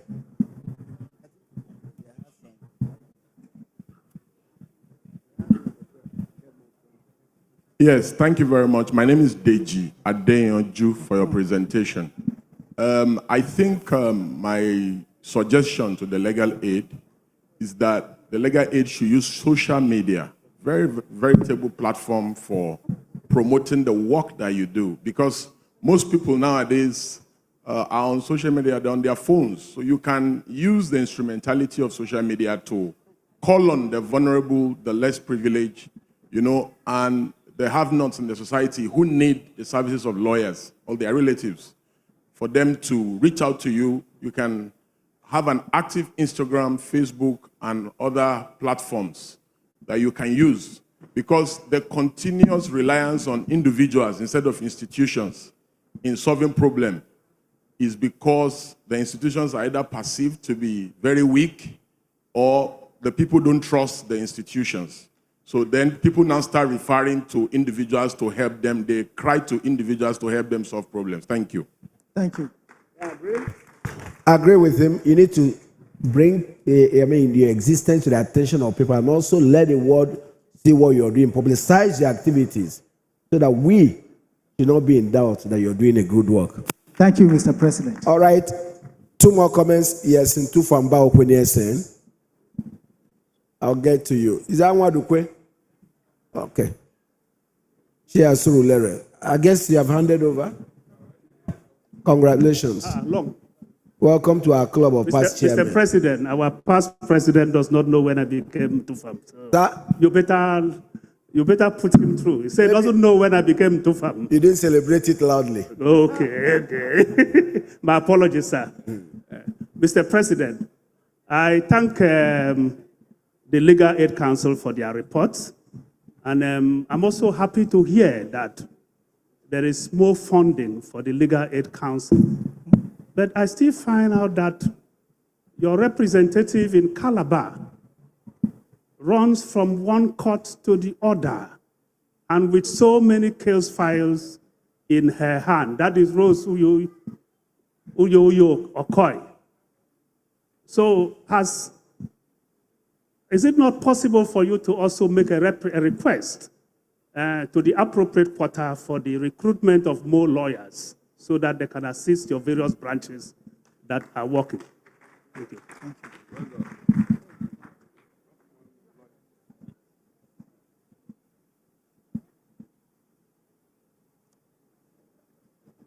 Can I respond, Mr. President? Mr. President, sir. Yeah. Can I respond? Just. Sure. Okay, thank you. Sorry, no. Let's take this comment so that you respond once. Musbao, keep it short too. No, it's not. I've recognized somebody at the back. And then after him, then he will respond. And we'll move on to. Is Niles here now? Institute of Advanced Legal Studies. Is the rep here now? Is the rep of Niles here now? It's not. Okay. All right. Thank you, Mr. President. My name is Anene Wadukwe, MBA Surulere Branch. Sir, my question is, why is legal aid discourse in Nigeria still viewed from the lens of criminal defense? What about civil aspect of defending poor Nigerians with respect to their rights? Thank you so much. Thank you. May I begin with Mr. Deji Adenyozu's comment? You know, when you are not well funded, it's always a challenge for you to embark on so many things. Yes. In fact, in the last 1 month... Chairman. Yes, sir. One more comment there. Okay, sir. One basket. Yeah, sir, just my questions are very brief. One, Is it possible to know your strength? How many lawyers do you have in the whole country? How many do you have in your state? How many do you have in Osun State? I'm saying this, I'm asking these questions because it's very difficult. I practice in your state, and it's very difficult to notice your activities there. It appears you don't have enough. Osun is my home state. You do not have enough, just like they have said. So because for us to be able to know that you've been well funded, can we have this information? And if the bar need to appeal to the federal government to give you more lawyers, to employ more lawyers, I think that there may be more well funded, but don't have enough staff. So it's better for us to know, so that we know how to direct our comment. And all right. Thank you, sir. We take that and then we go into AOB. Okay. Thank you. Efforts are on to increase the personnel in legal aid council. With this improved funding, because that has always been our challenge, when you have many councils in your services and you don't have money to give them to go to courts, it's always a challenge. But the Attorney General is taking it up with the President to get an approval for employment of more lawyers. I hope that will take place before the end of the year. Then for civil cases, we have the mandate to handle civil cases, and we do a lot of civil cases. I did mention in the course of this presentation that we do ADR in some of our civil cases because they are cost efficient. For Calabar, I agree, sir. We have shortage of lawyers, but I'm sure in the next few months, you'll get an improved services from our employed lawyers all over Nigeria. I thank you very much, Mr. President. I thank you for your attention. AOB.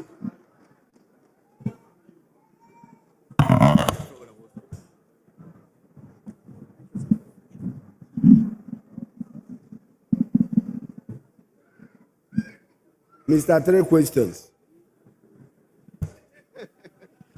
Thank you, Mr. President. But you just have 2 minutes to ask those questions. Very well, very well. My name is Edafe St. Augustine. I'm from the Ikeja branch, and I practice in Abuja. Now, my first question is this. Regarding the MBA conference. Now, I noticed that for the shuttle buses, for those of us who come from outside Port Harcourt, it's between 8 to 5 p.m. The question is, I want to know why that time cannot be extended till later in the night, because there are lawyers who cannot make it on time. I said this because I came late. Don't explain it to get your question. Next question. Shuttle buses, why can't they be extended beyond 8 p.m.? Yes. The next question is with the MBA head office. Now, I want to know if it's accessible to all lawyers, or you need to book an appointment.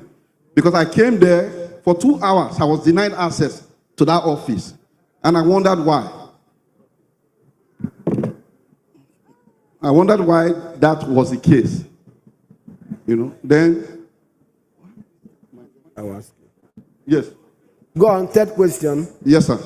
Then my final question is regards to I think the final one also answers for the second one, so it's fine. Okay. Thank you so very much. You see that we are very democratic. Let me say that the shuttle buses were operated by the local organizing committee. From the initial flights arrangement schedules given to us, most of those flights were to operate in before 8 p.m. And I'm not sure there were enough security, but I can't answer for them. Is Mr. Krukrubo here? Any person from the LOC who can explain why the shuttle buses didn't operate beyond 8 p.m.? I can know, but I know you don't need an appointment to visit to the MBA house. It is your house. But I'll ask General Secretary to explain, to answer you properly. And you didn't provide context, because I know that people come in there and go freely. So there's no context as to what may have happened. Whether you came into the building, you were stopped at the security, you got up to the stairs. So if you can give a context to your question. Can you? It's rude to raise your hand when somebody is talking, sir.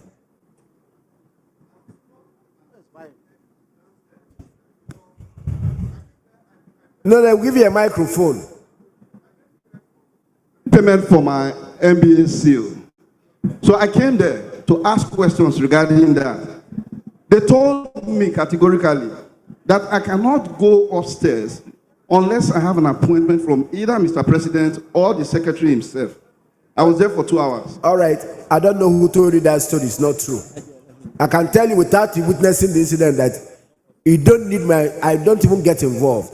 But, sir, if you told them that you came to collect stamp, they will not allow you. No, I didn't tell them that.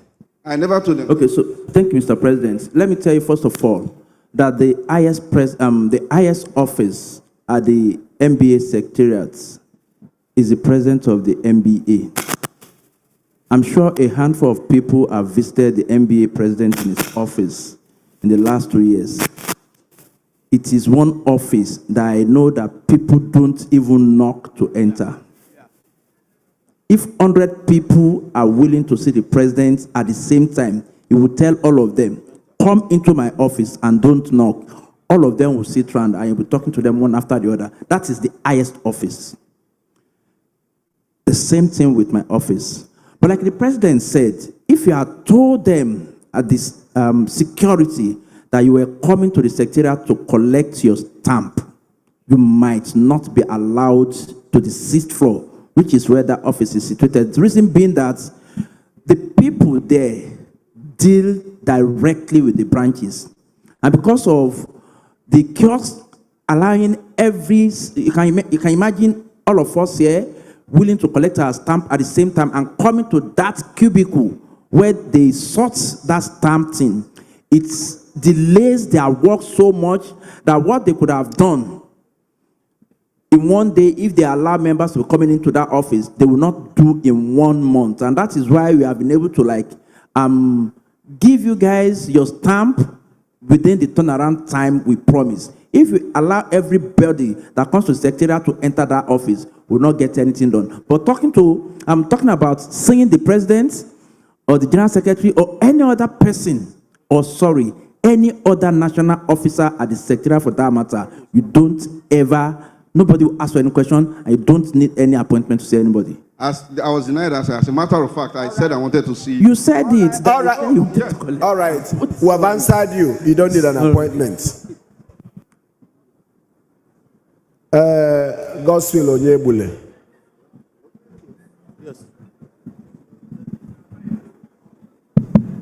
Mr. President. This is all you prepared script. My name is Godswill Onyebule. Let me first of all congratulate you on the success of your administration. You have done well. Mr. President, my own is two issues. One is, Mr. President, I'm worried on the disparity in the remuneration between medical doctors and lawyers. Medical doctors are employed at level 12. Lawyers are employed at level 9, most times 8.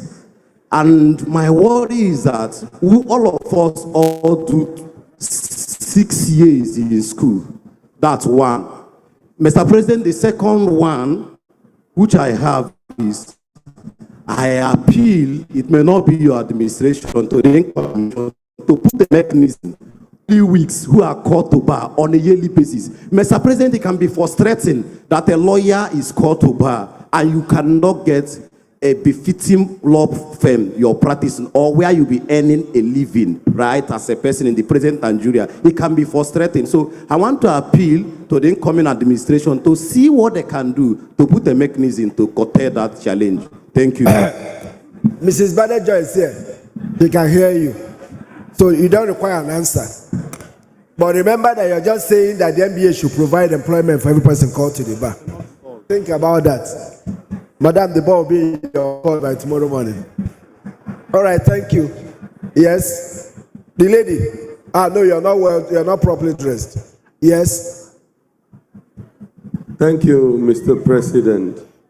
My name still remains Inyobong Oko of NBA Uyo. I thank you with your exco for the conference you have organized. I just want to raise the matter so that it can be dealt with concerning especially the organization of this conference, certain things can be recalibrated. I want to say that... can you go to the specific note that, because the feedback is very important. Okay, sir. Now, one, the matter of meals is an issue. I noticed that the lunch was, in fact, what happened was that... What did you notice before you comment? Over about 20,000 lawyers had to file into a small space to try to get lunch. I can explain that, sorry. I want to make a proposal too, sir. No, sorry, please. Well, you know the logistics. We had a peculiar problem here. The feeding was supposed to take place across here. All the cleaning and sand filling done could not stabilize that place to take a proper tent. So they had to squeeze in the tent in a narrow space, which made it difficult. If you notice, Enugu was much better. And you can't also get tent that will contain 20,000 persons. So we noted the observation. That's one of the shortcomings of the current conference. Thank you, President. But can I still make a proposal at least even for the incoming? You can just put it in writing and we'll send to them. Okay. Two, with respect to the... Your time is up. Oh. Yes, with respect to the resource persons and seminars, I observed by at least on 2 occasions, I had to go up and meet some of the speakers to get their papers. I think those papers ought to have been forwarded, the soft copies of it. I agree with you, but do I flog a speaker who does not give me his paper and who will not show it to me until after presentation? Thank you. Okay, thanks. Yes. Yemi Akongwe said, it's ideal they should send it in, but oftentimes they don't. Okay, can you drop your hand, please? Thank you very much, Mr. President. I am not bound to recognize you. I want to move a motion, and I want to give a background to the motion. I think it's very important for us as an association. This is the AGM, the highest decision-making body of this association. Now, we just came out of an election now, and we know how the election went. Results have been declared. It depends on what you mean we know. Well, just make your suggestions. Well, this election, more than anything else, underscores the fact that we need an electoral reforms. And anybody that says we don't is being insincere. Now, as an AGM, I am moving a motion that the association, regardless of the fact that this is an outgoing and there's another administration coming in, that what should be paramount in the consideration now is electoral reforms. We should set up an election and also a committee to review our constitutional provision on election. We, as an association, what is being said out there, that we run an election that is not transparent. We, the conscience of the nation, we have an election that we cannot audit it. We do electronic election. Yeah, your motion, please. Yes, the motion is that a committee be set up to review the constitutional provision, the electoral provision within the constitution to ensure transparency and accountability in our election in the NBA. I move a motion. Thank you. I so move a motion. Let me start reminding you that there's a constitutional process. There's a process, please. A procedure for amending the constitution. And it's not by a motion in an AGM. Let me also remind you that you sat in an AGM like this last year, and I gave you several opportunities to speak, to suggest those reforms, and I can't recall you coming up with any. Please. The only amendment to that section of the Constitution came from a suggestion by me. I don't want us to have election cycle, speak high English, that we cannot put. I say, Remy, you specifically, say what you want to be inserted there. The minutes are there. Please. It's not an argument session. You know that the problem we had was caused by the candidates insisting that OTP should not be emailed to people. You know that. And yet you stand out and say, we know. You recalled in that meeting, I said to you and Mr. Akimboro, your insistence that OTP should not be emailed to people on the ground that emails are hijacked was unfounded, and that it was going to affect many people because OTP would not be delivered as swiftly as an email. Either you or Kimboro said we are ready to live with that.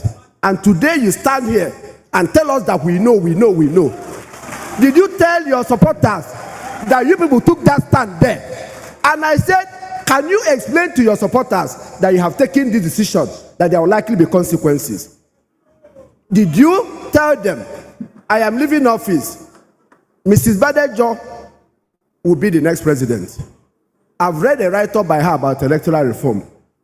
This AGM has no constitutional power to tie her hands. If she wants to make it a priority, she will set the tone for her government tomorrow. And then, if such an opportunity presents itself, be better prepared with suggestions on how to make those reforms. Until then, this matter is closed.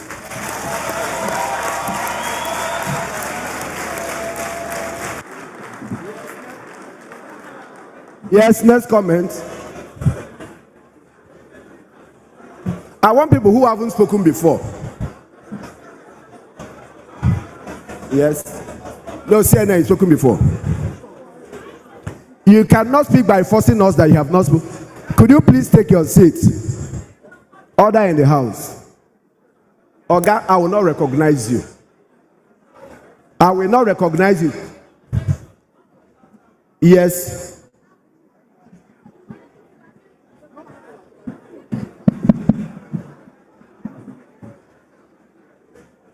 Yes.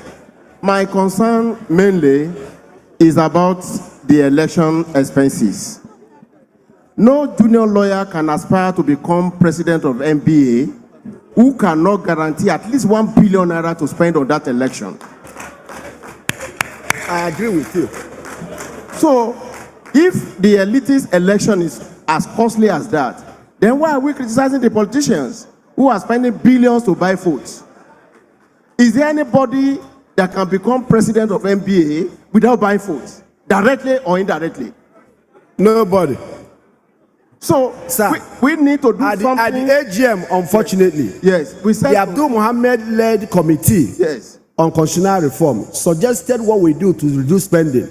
Overwhelmingly, my colleagues, we in AGM rejected it. They said there should be no hangout, there should be no this. We rejected it, and we are bound by that. Wow. I'm surprised. Yes, the Juju priest.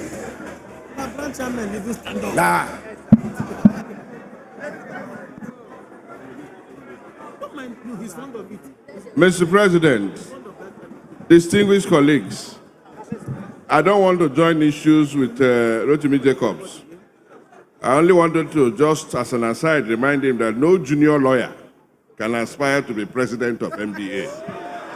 We have age qualification. If you have not attained it, you will not. Now, having said that, Mr. President, this man is growing old. I think it is time for you to accept my suggestion, humbly made, and call for a motion for adjournment. Thank you. Move the motion for adjournment. Oga, move this motion for adjournment.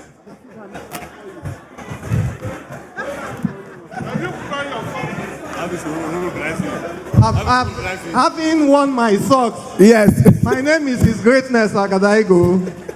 I'm from Asababa, the premier bar of Africa. I humbly, as instructed by our president, move a motion for adjournment and pray that this singular prayer be granted as prayed, Mr. President.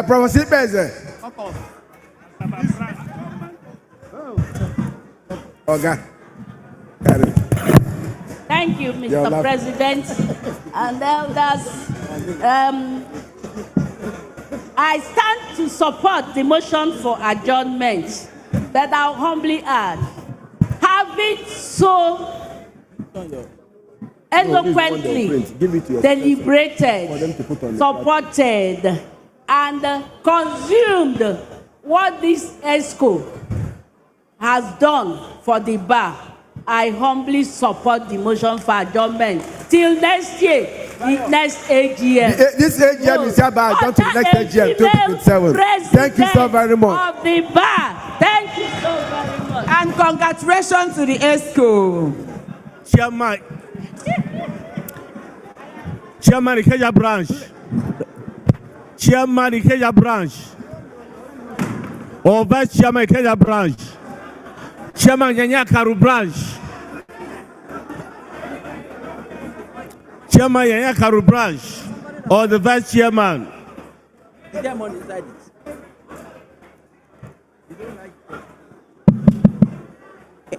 Please, an important notice. I think I present to them. If you're looking for your ATM card, kindly come with your identity card to Yanyakaru branch. claim it. The name on it is Chairman Ikeja branch. Or Vice Chairman Ikeja branch.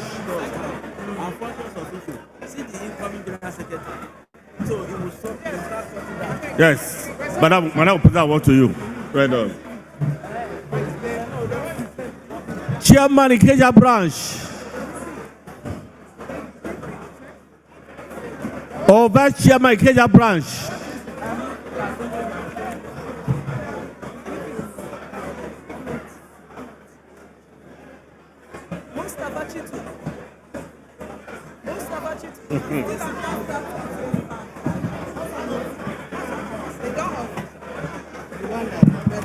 Mustafa Chitu, your attention is needed, please. ATM card missing. ATM card.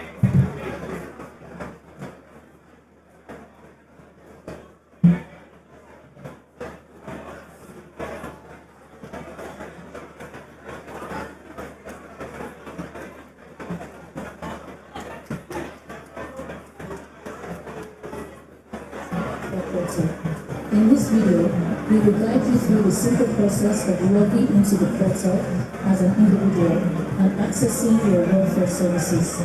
Step 1. Visit the portal, open your preferred web browser, and go to welfare.nigerianbar.org.ng. Step 2. Select Chairman Ikeja branch.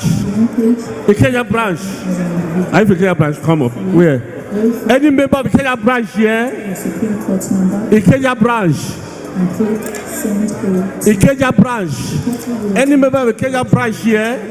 And display the email address associated with your MBA membership record. Step 4. Confirm your email address. Confirm that the displayed email address is correct. Request verification code. A one-time password, OTP, will be sent to your registered email address. Step 5. Enter the verification code. Open your email inbox. Retrieve the verification code and enter it into the portal. Click login to access your dashboard. Step 6. Accept the terms and conditions. Upon your first login, carefully read the terms and conditions. Click accept terms and conditions to continue. Step 7. Access your dashboard. You have successfully logged into the MBA Digital Welfare Portal. From your dashboard, you can start a new welfare application, continue an existing application, track the status of your application, view your submitted applications, access payment records and receipts, update your profile when required. Need assistance? If you experience any difficulty while logging in, the MBA Welfare Support Help Desk is available to assist you. Thank you for using the MBA Digital Welfare Portal. We remain committed to providing MBA members with a secure, efficient, and seamless digital welfare experience.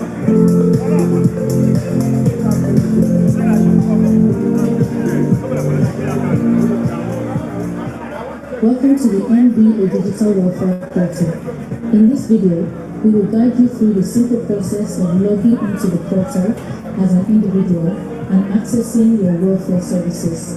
Step 1. Visit the portal, open your preferred web browser, and go to welfare.nigerianbar.org.ng.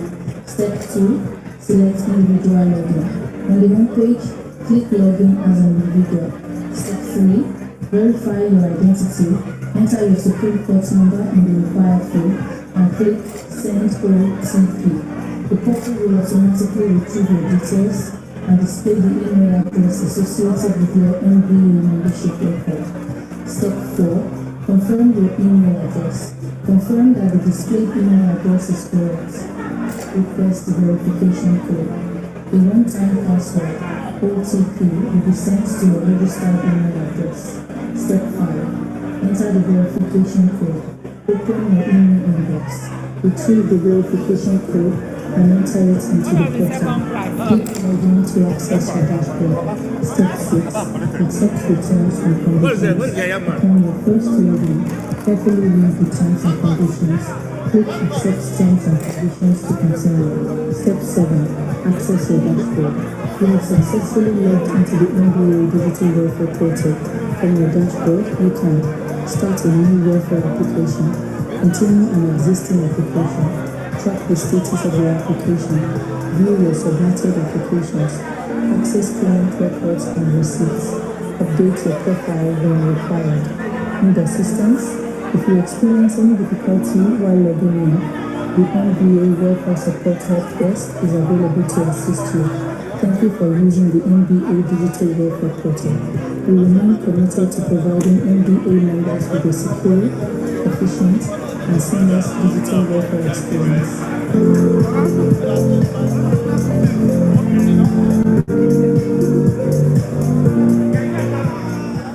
Welcome to the MBA Digital Welfare Portal.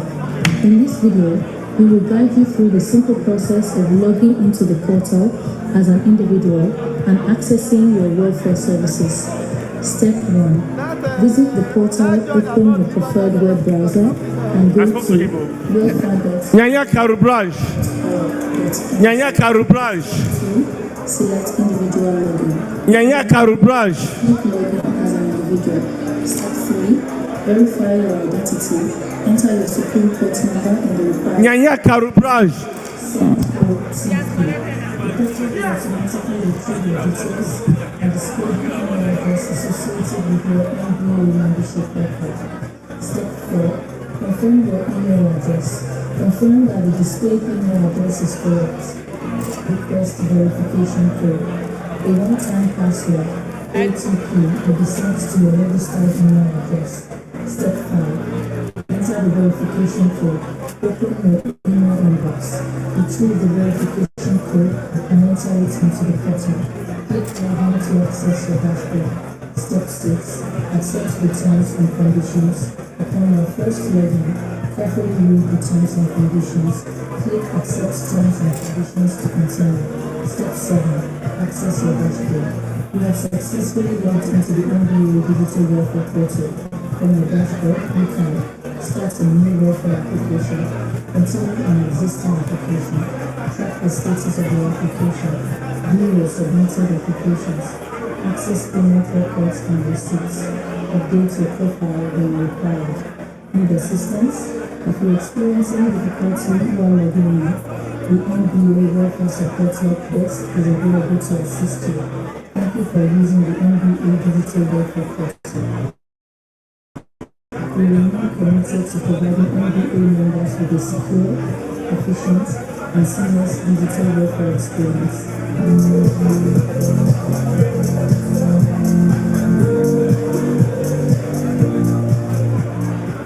Welcome to the MBA Digital Welfare Portal. In this video, we will guide you through the simple process of logging into the portal as an individual and accessing your welfare services. Step 1. Visit the portal, open your preferred web browser, and go to welfare.nigerianbar.org.ng. Step 2. Select individual login. On the home page, click login as an individual. Step 3. Verify your identity. Enter your Supreme Court number in the required field and click Send OTP. The portal will automatically retrieve your details and display the email address associated with your MBA membership record. Step 4. Confirm your email address. Confirm that the displayed email address is correct. Request verification code. A one-time password, OTP, will be sent to your registered email address. Step 5. Enter the verification code. Open your email inbox. Retrieve the verification code and enter it into the portal. Click login to access your dashboard. Step 6. Accept the terms and conditions. Upon your first login, carefully read the terms and conditions. Click accept terms and conditions to continue. Step 7.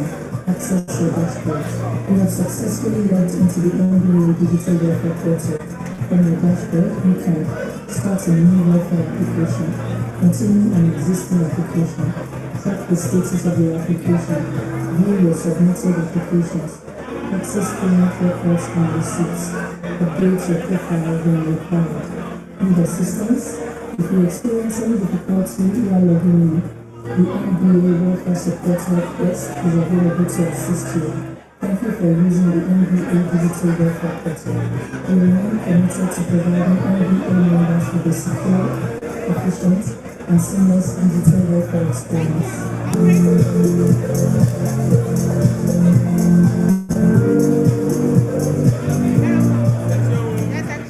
Welcome to the NBA Digital Welfare Portal.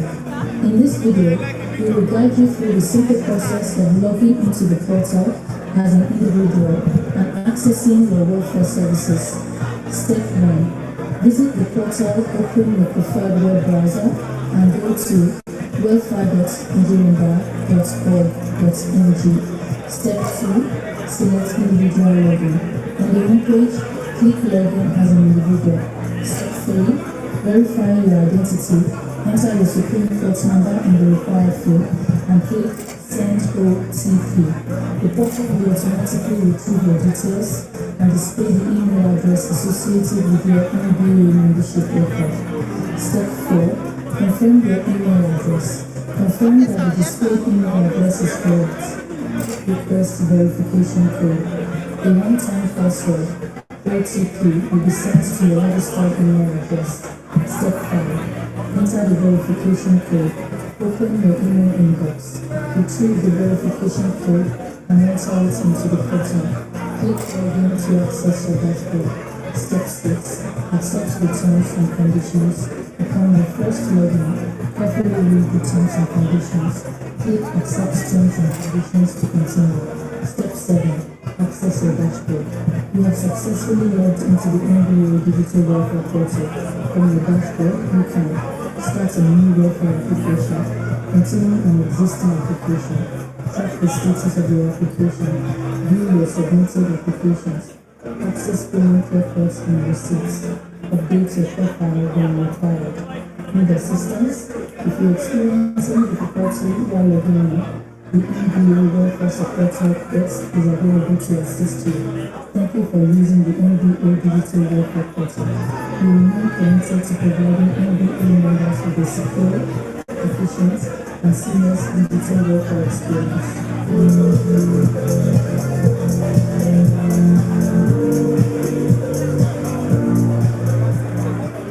Welcome to the NBA Digital Welfare Portal.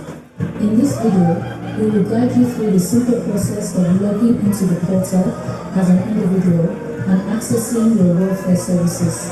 Step 1. Visit the portal, open your preferred web browser, and go to welfare.nigerianbar.org.ng. Step 2. Select individual login. On the home page, click login as an individual. Step 3. Verify your identity. Enter your Supreme Court number in the required field and click Send OTP. The portal will automatically retrieve your details and display the email address associated with your NBA membership record. Step 4. Confirm your email address. Confirm that the displayed email address is correct. Request verification code. A one-time password, OTP, will be sent to your registered email address. Step 5. Enter the verification code. Open your email inbox. Retrieve the verification code and enter it into the portal. Click login to access your dashboard. Step 6. Accept the terms and conditions. Upon your first login, carefully read the terms and conditions. Click accept terms and conditions to continue. Step 7. Access your dashboard. You have successfully logged into the NBA Digital Welfare Portal. From your dashboard, you can start a new welfare application, continue an existing application, track the status of your application, view your submitted applications, access payment records and receipts, update your profile when required. Need assistance?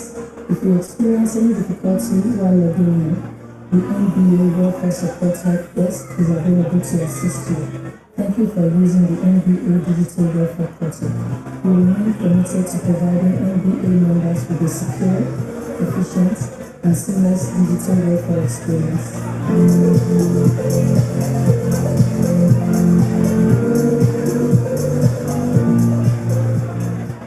Welcome to the NBA Digital Welfare Portal.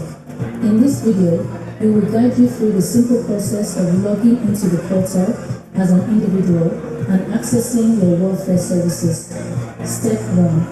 Visit the portal, open your preferred web browser and go to welfare.nigerianbar.org.ng.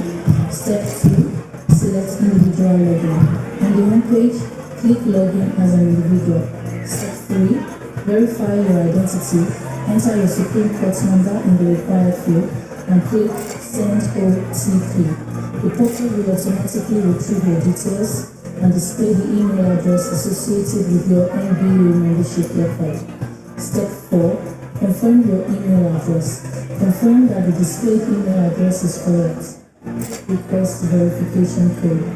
A one-time password, OTP, will be sent to your registered email address. Step 5. Enter the verification code. Open your email inbox. Retrieve the verification code and enter it into the portal. Click Login to access your dashboard. Step 6. Accept the terms and conditions. Upon your first login, carefully read the terms and conditions. Click Accept Terms and Conditions to continue. Step 7. Access your dashboard. You have successfully logged into the NBA Digital Welfare Portal. From your dashboard, you can start a new welfare application, continue an existing application, track the status of your application, view your submitted applications, access payment records and receipts, update your profile when required. Need assistance? If you experience any difficulty while logging in, the NBA Welfare Support Help Desk is available to assist you. Thank you for using the NBA Digital Welfare Portal. We remain committed to providing NBA members with a secure, efficient, and seamless digital welfare experience.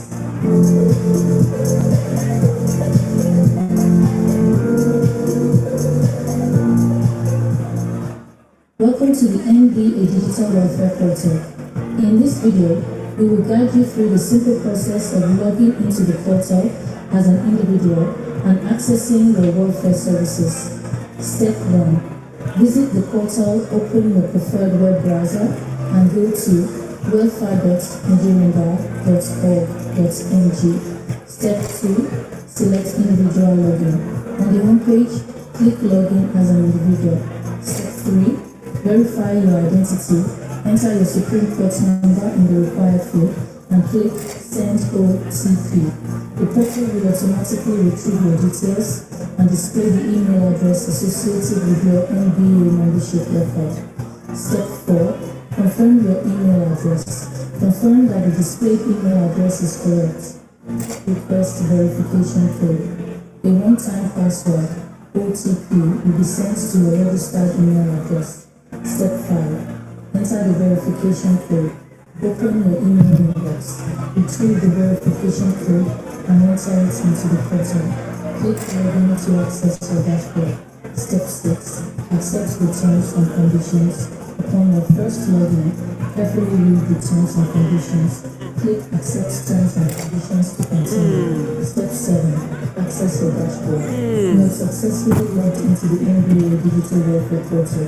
From your dashboard, you can start a new welfare application, continue an existing application, track the status of your application, view your submitted applications, access payment records and receipts, update your profile when required.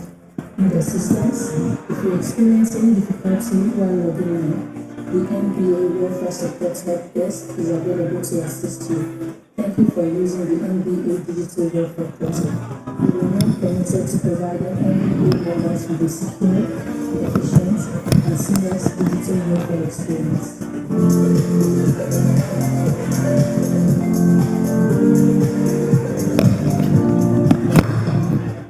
Welcome to the NBA Digital Welfare Portal.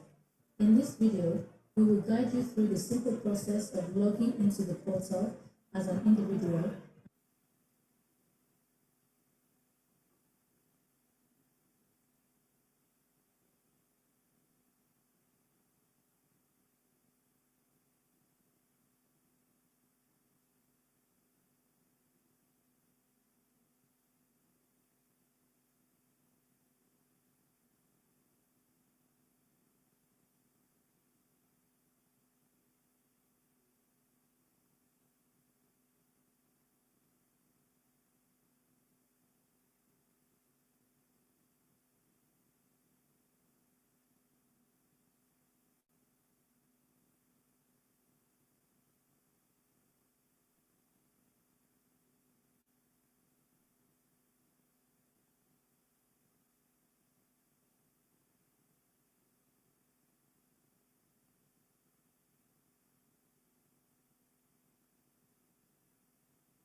You may tell your system, you may be me, I beg.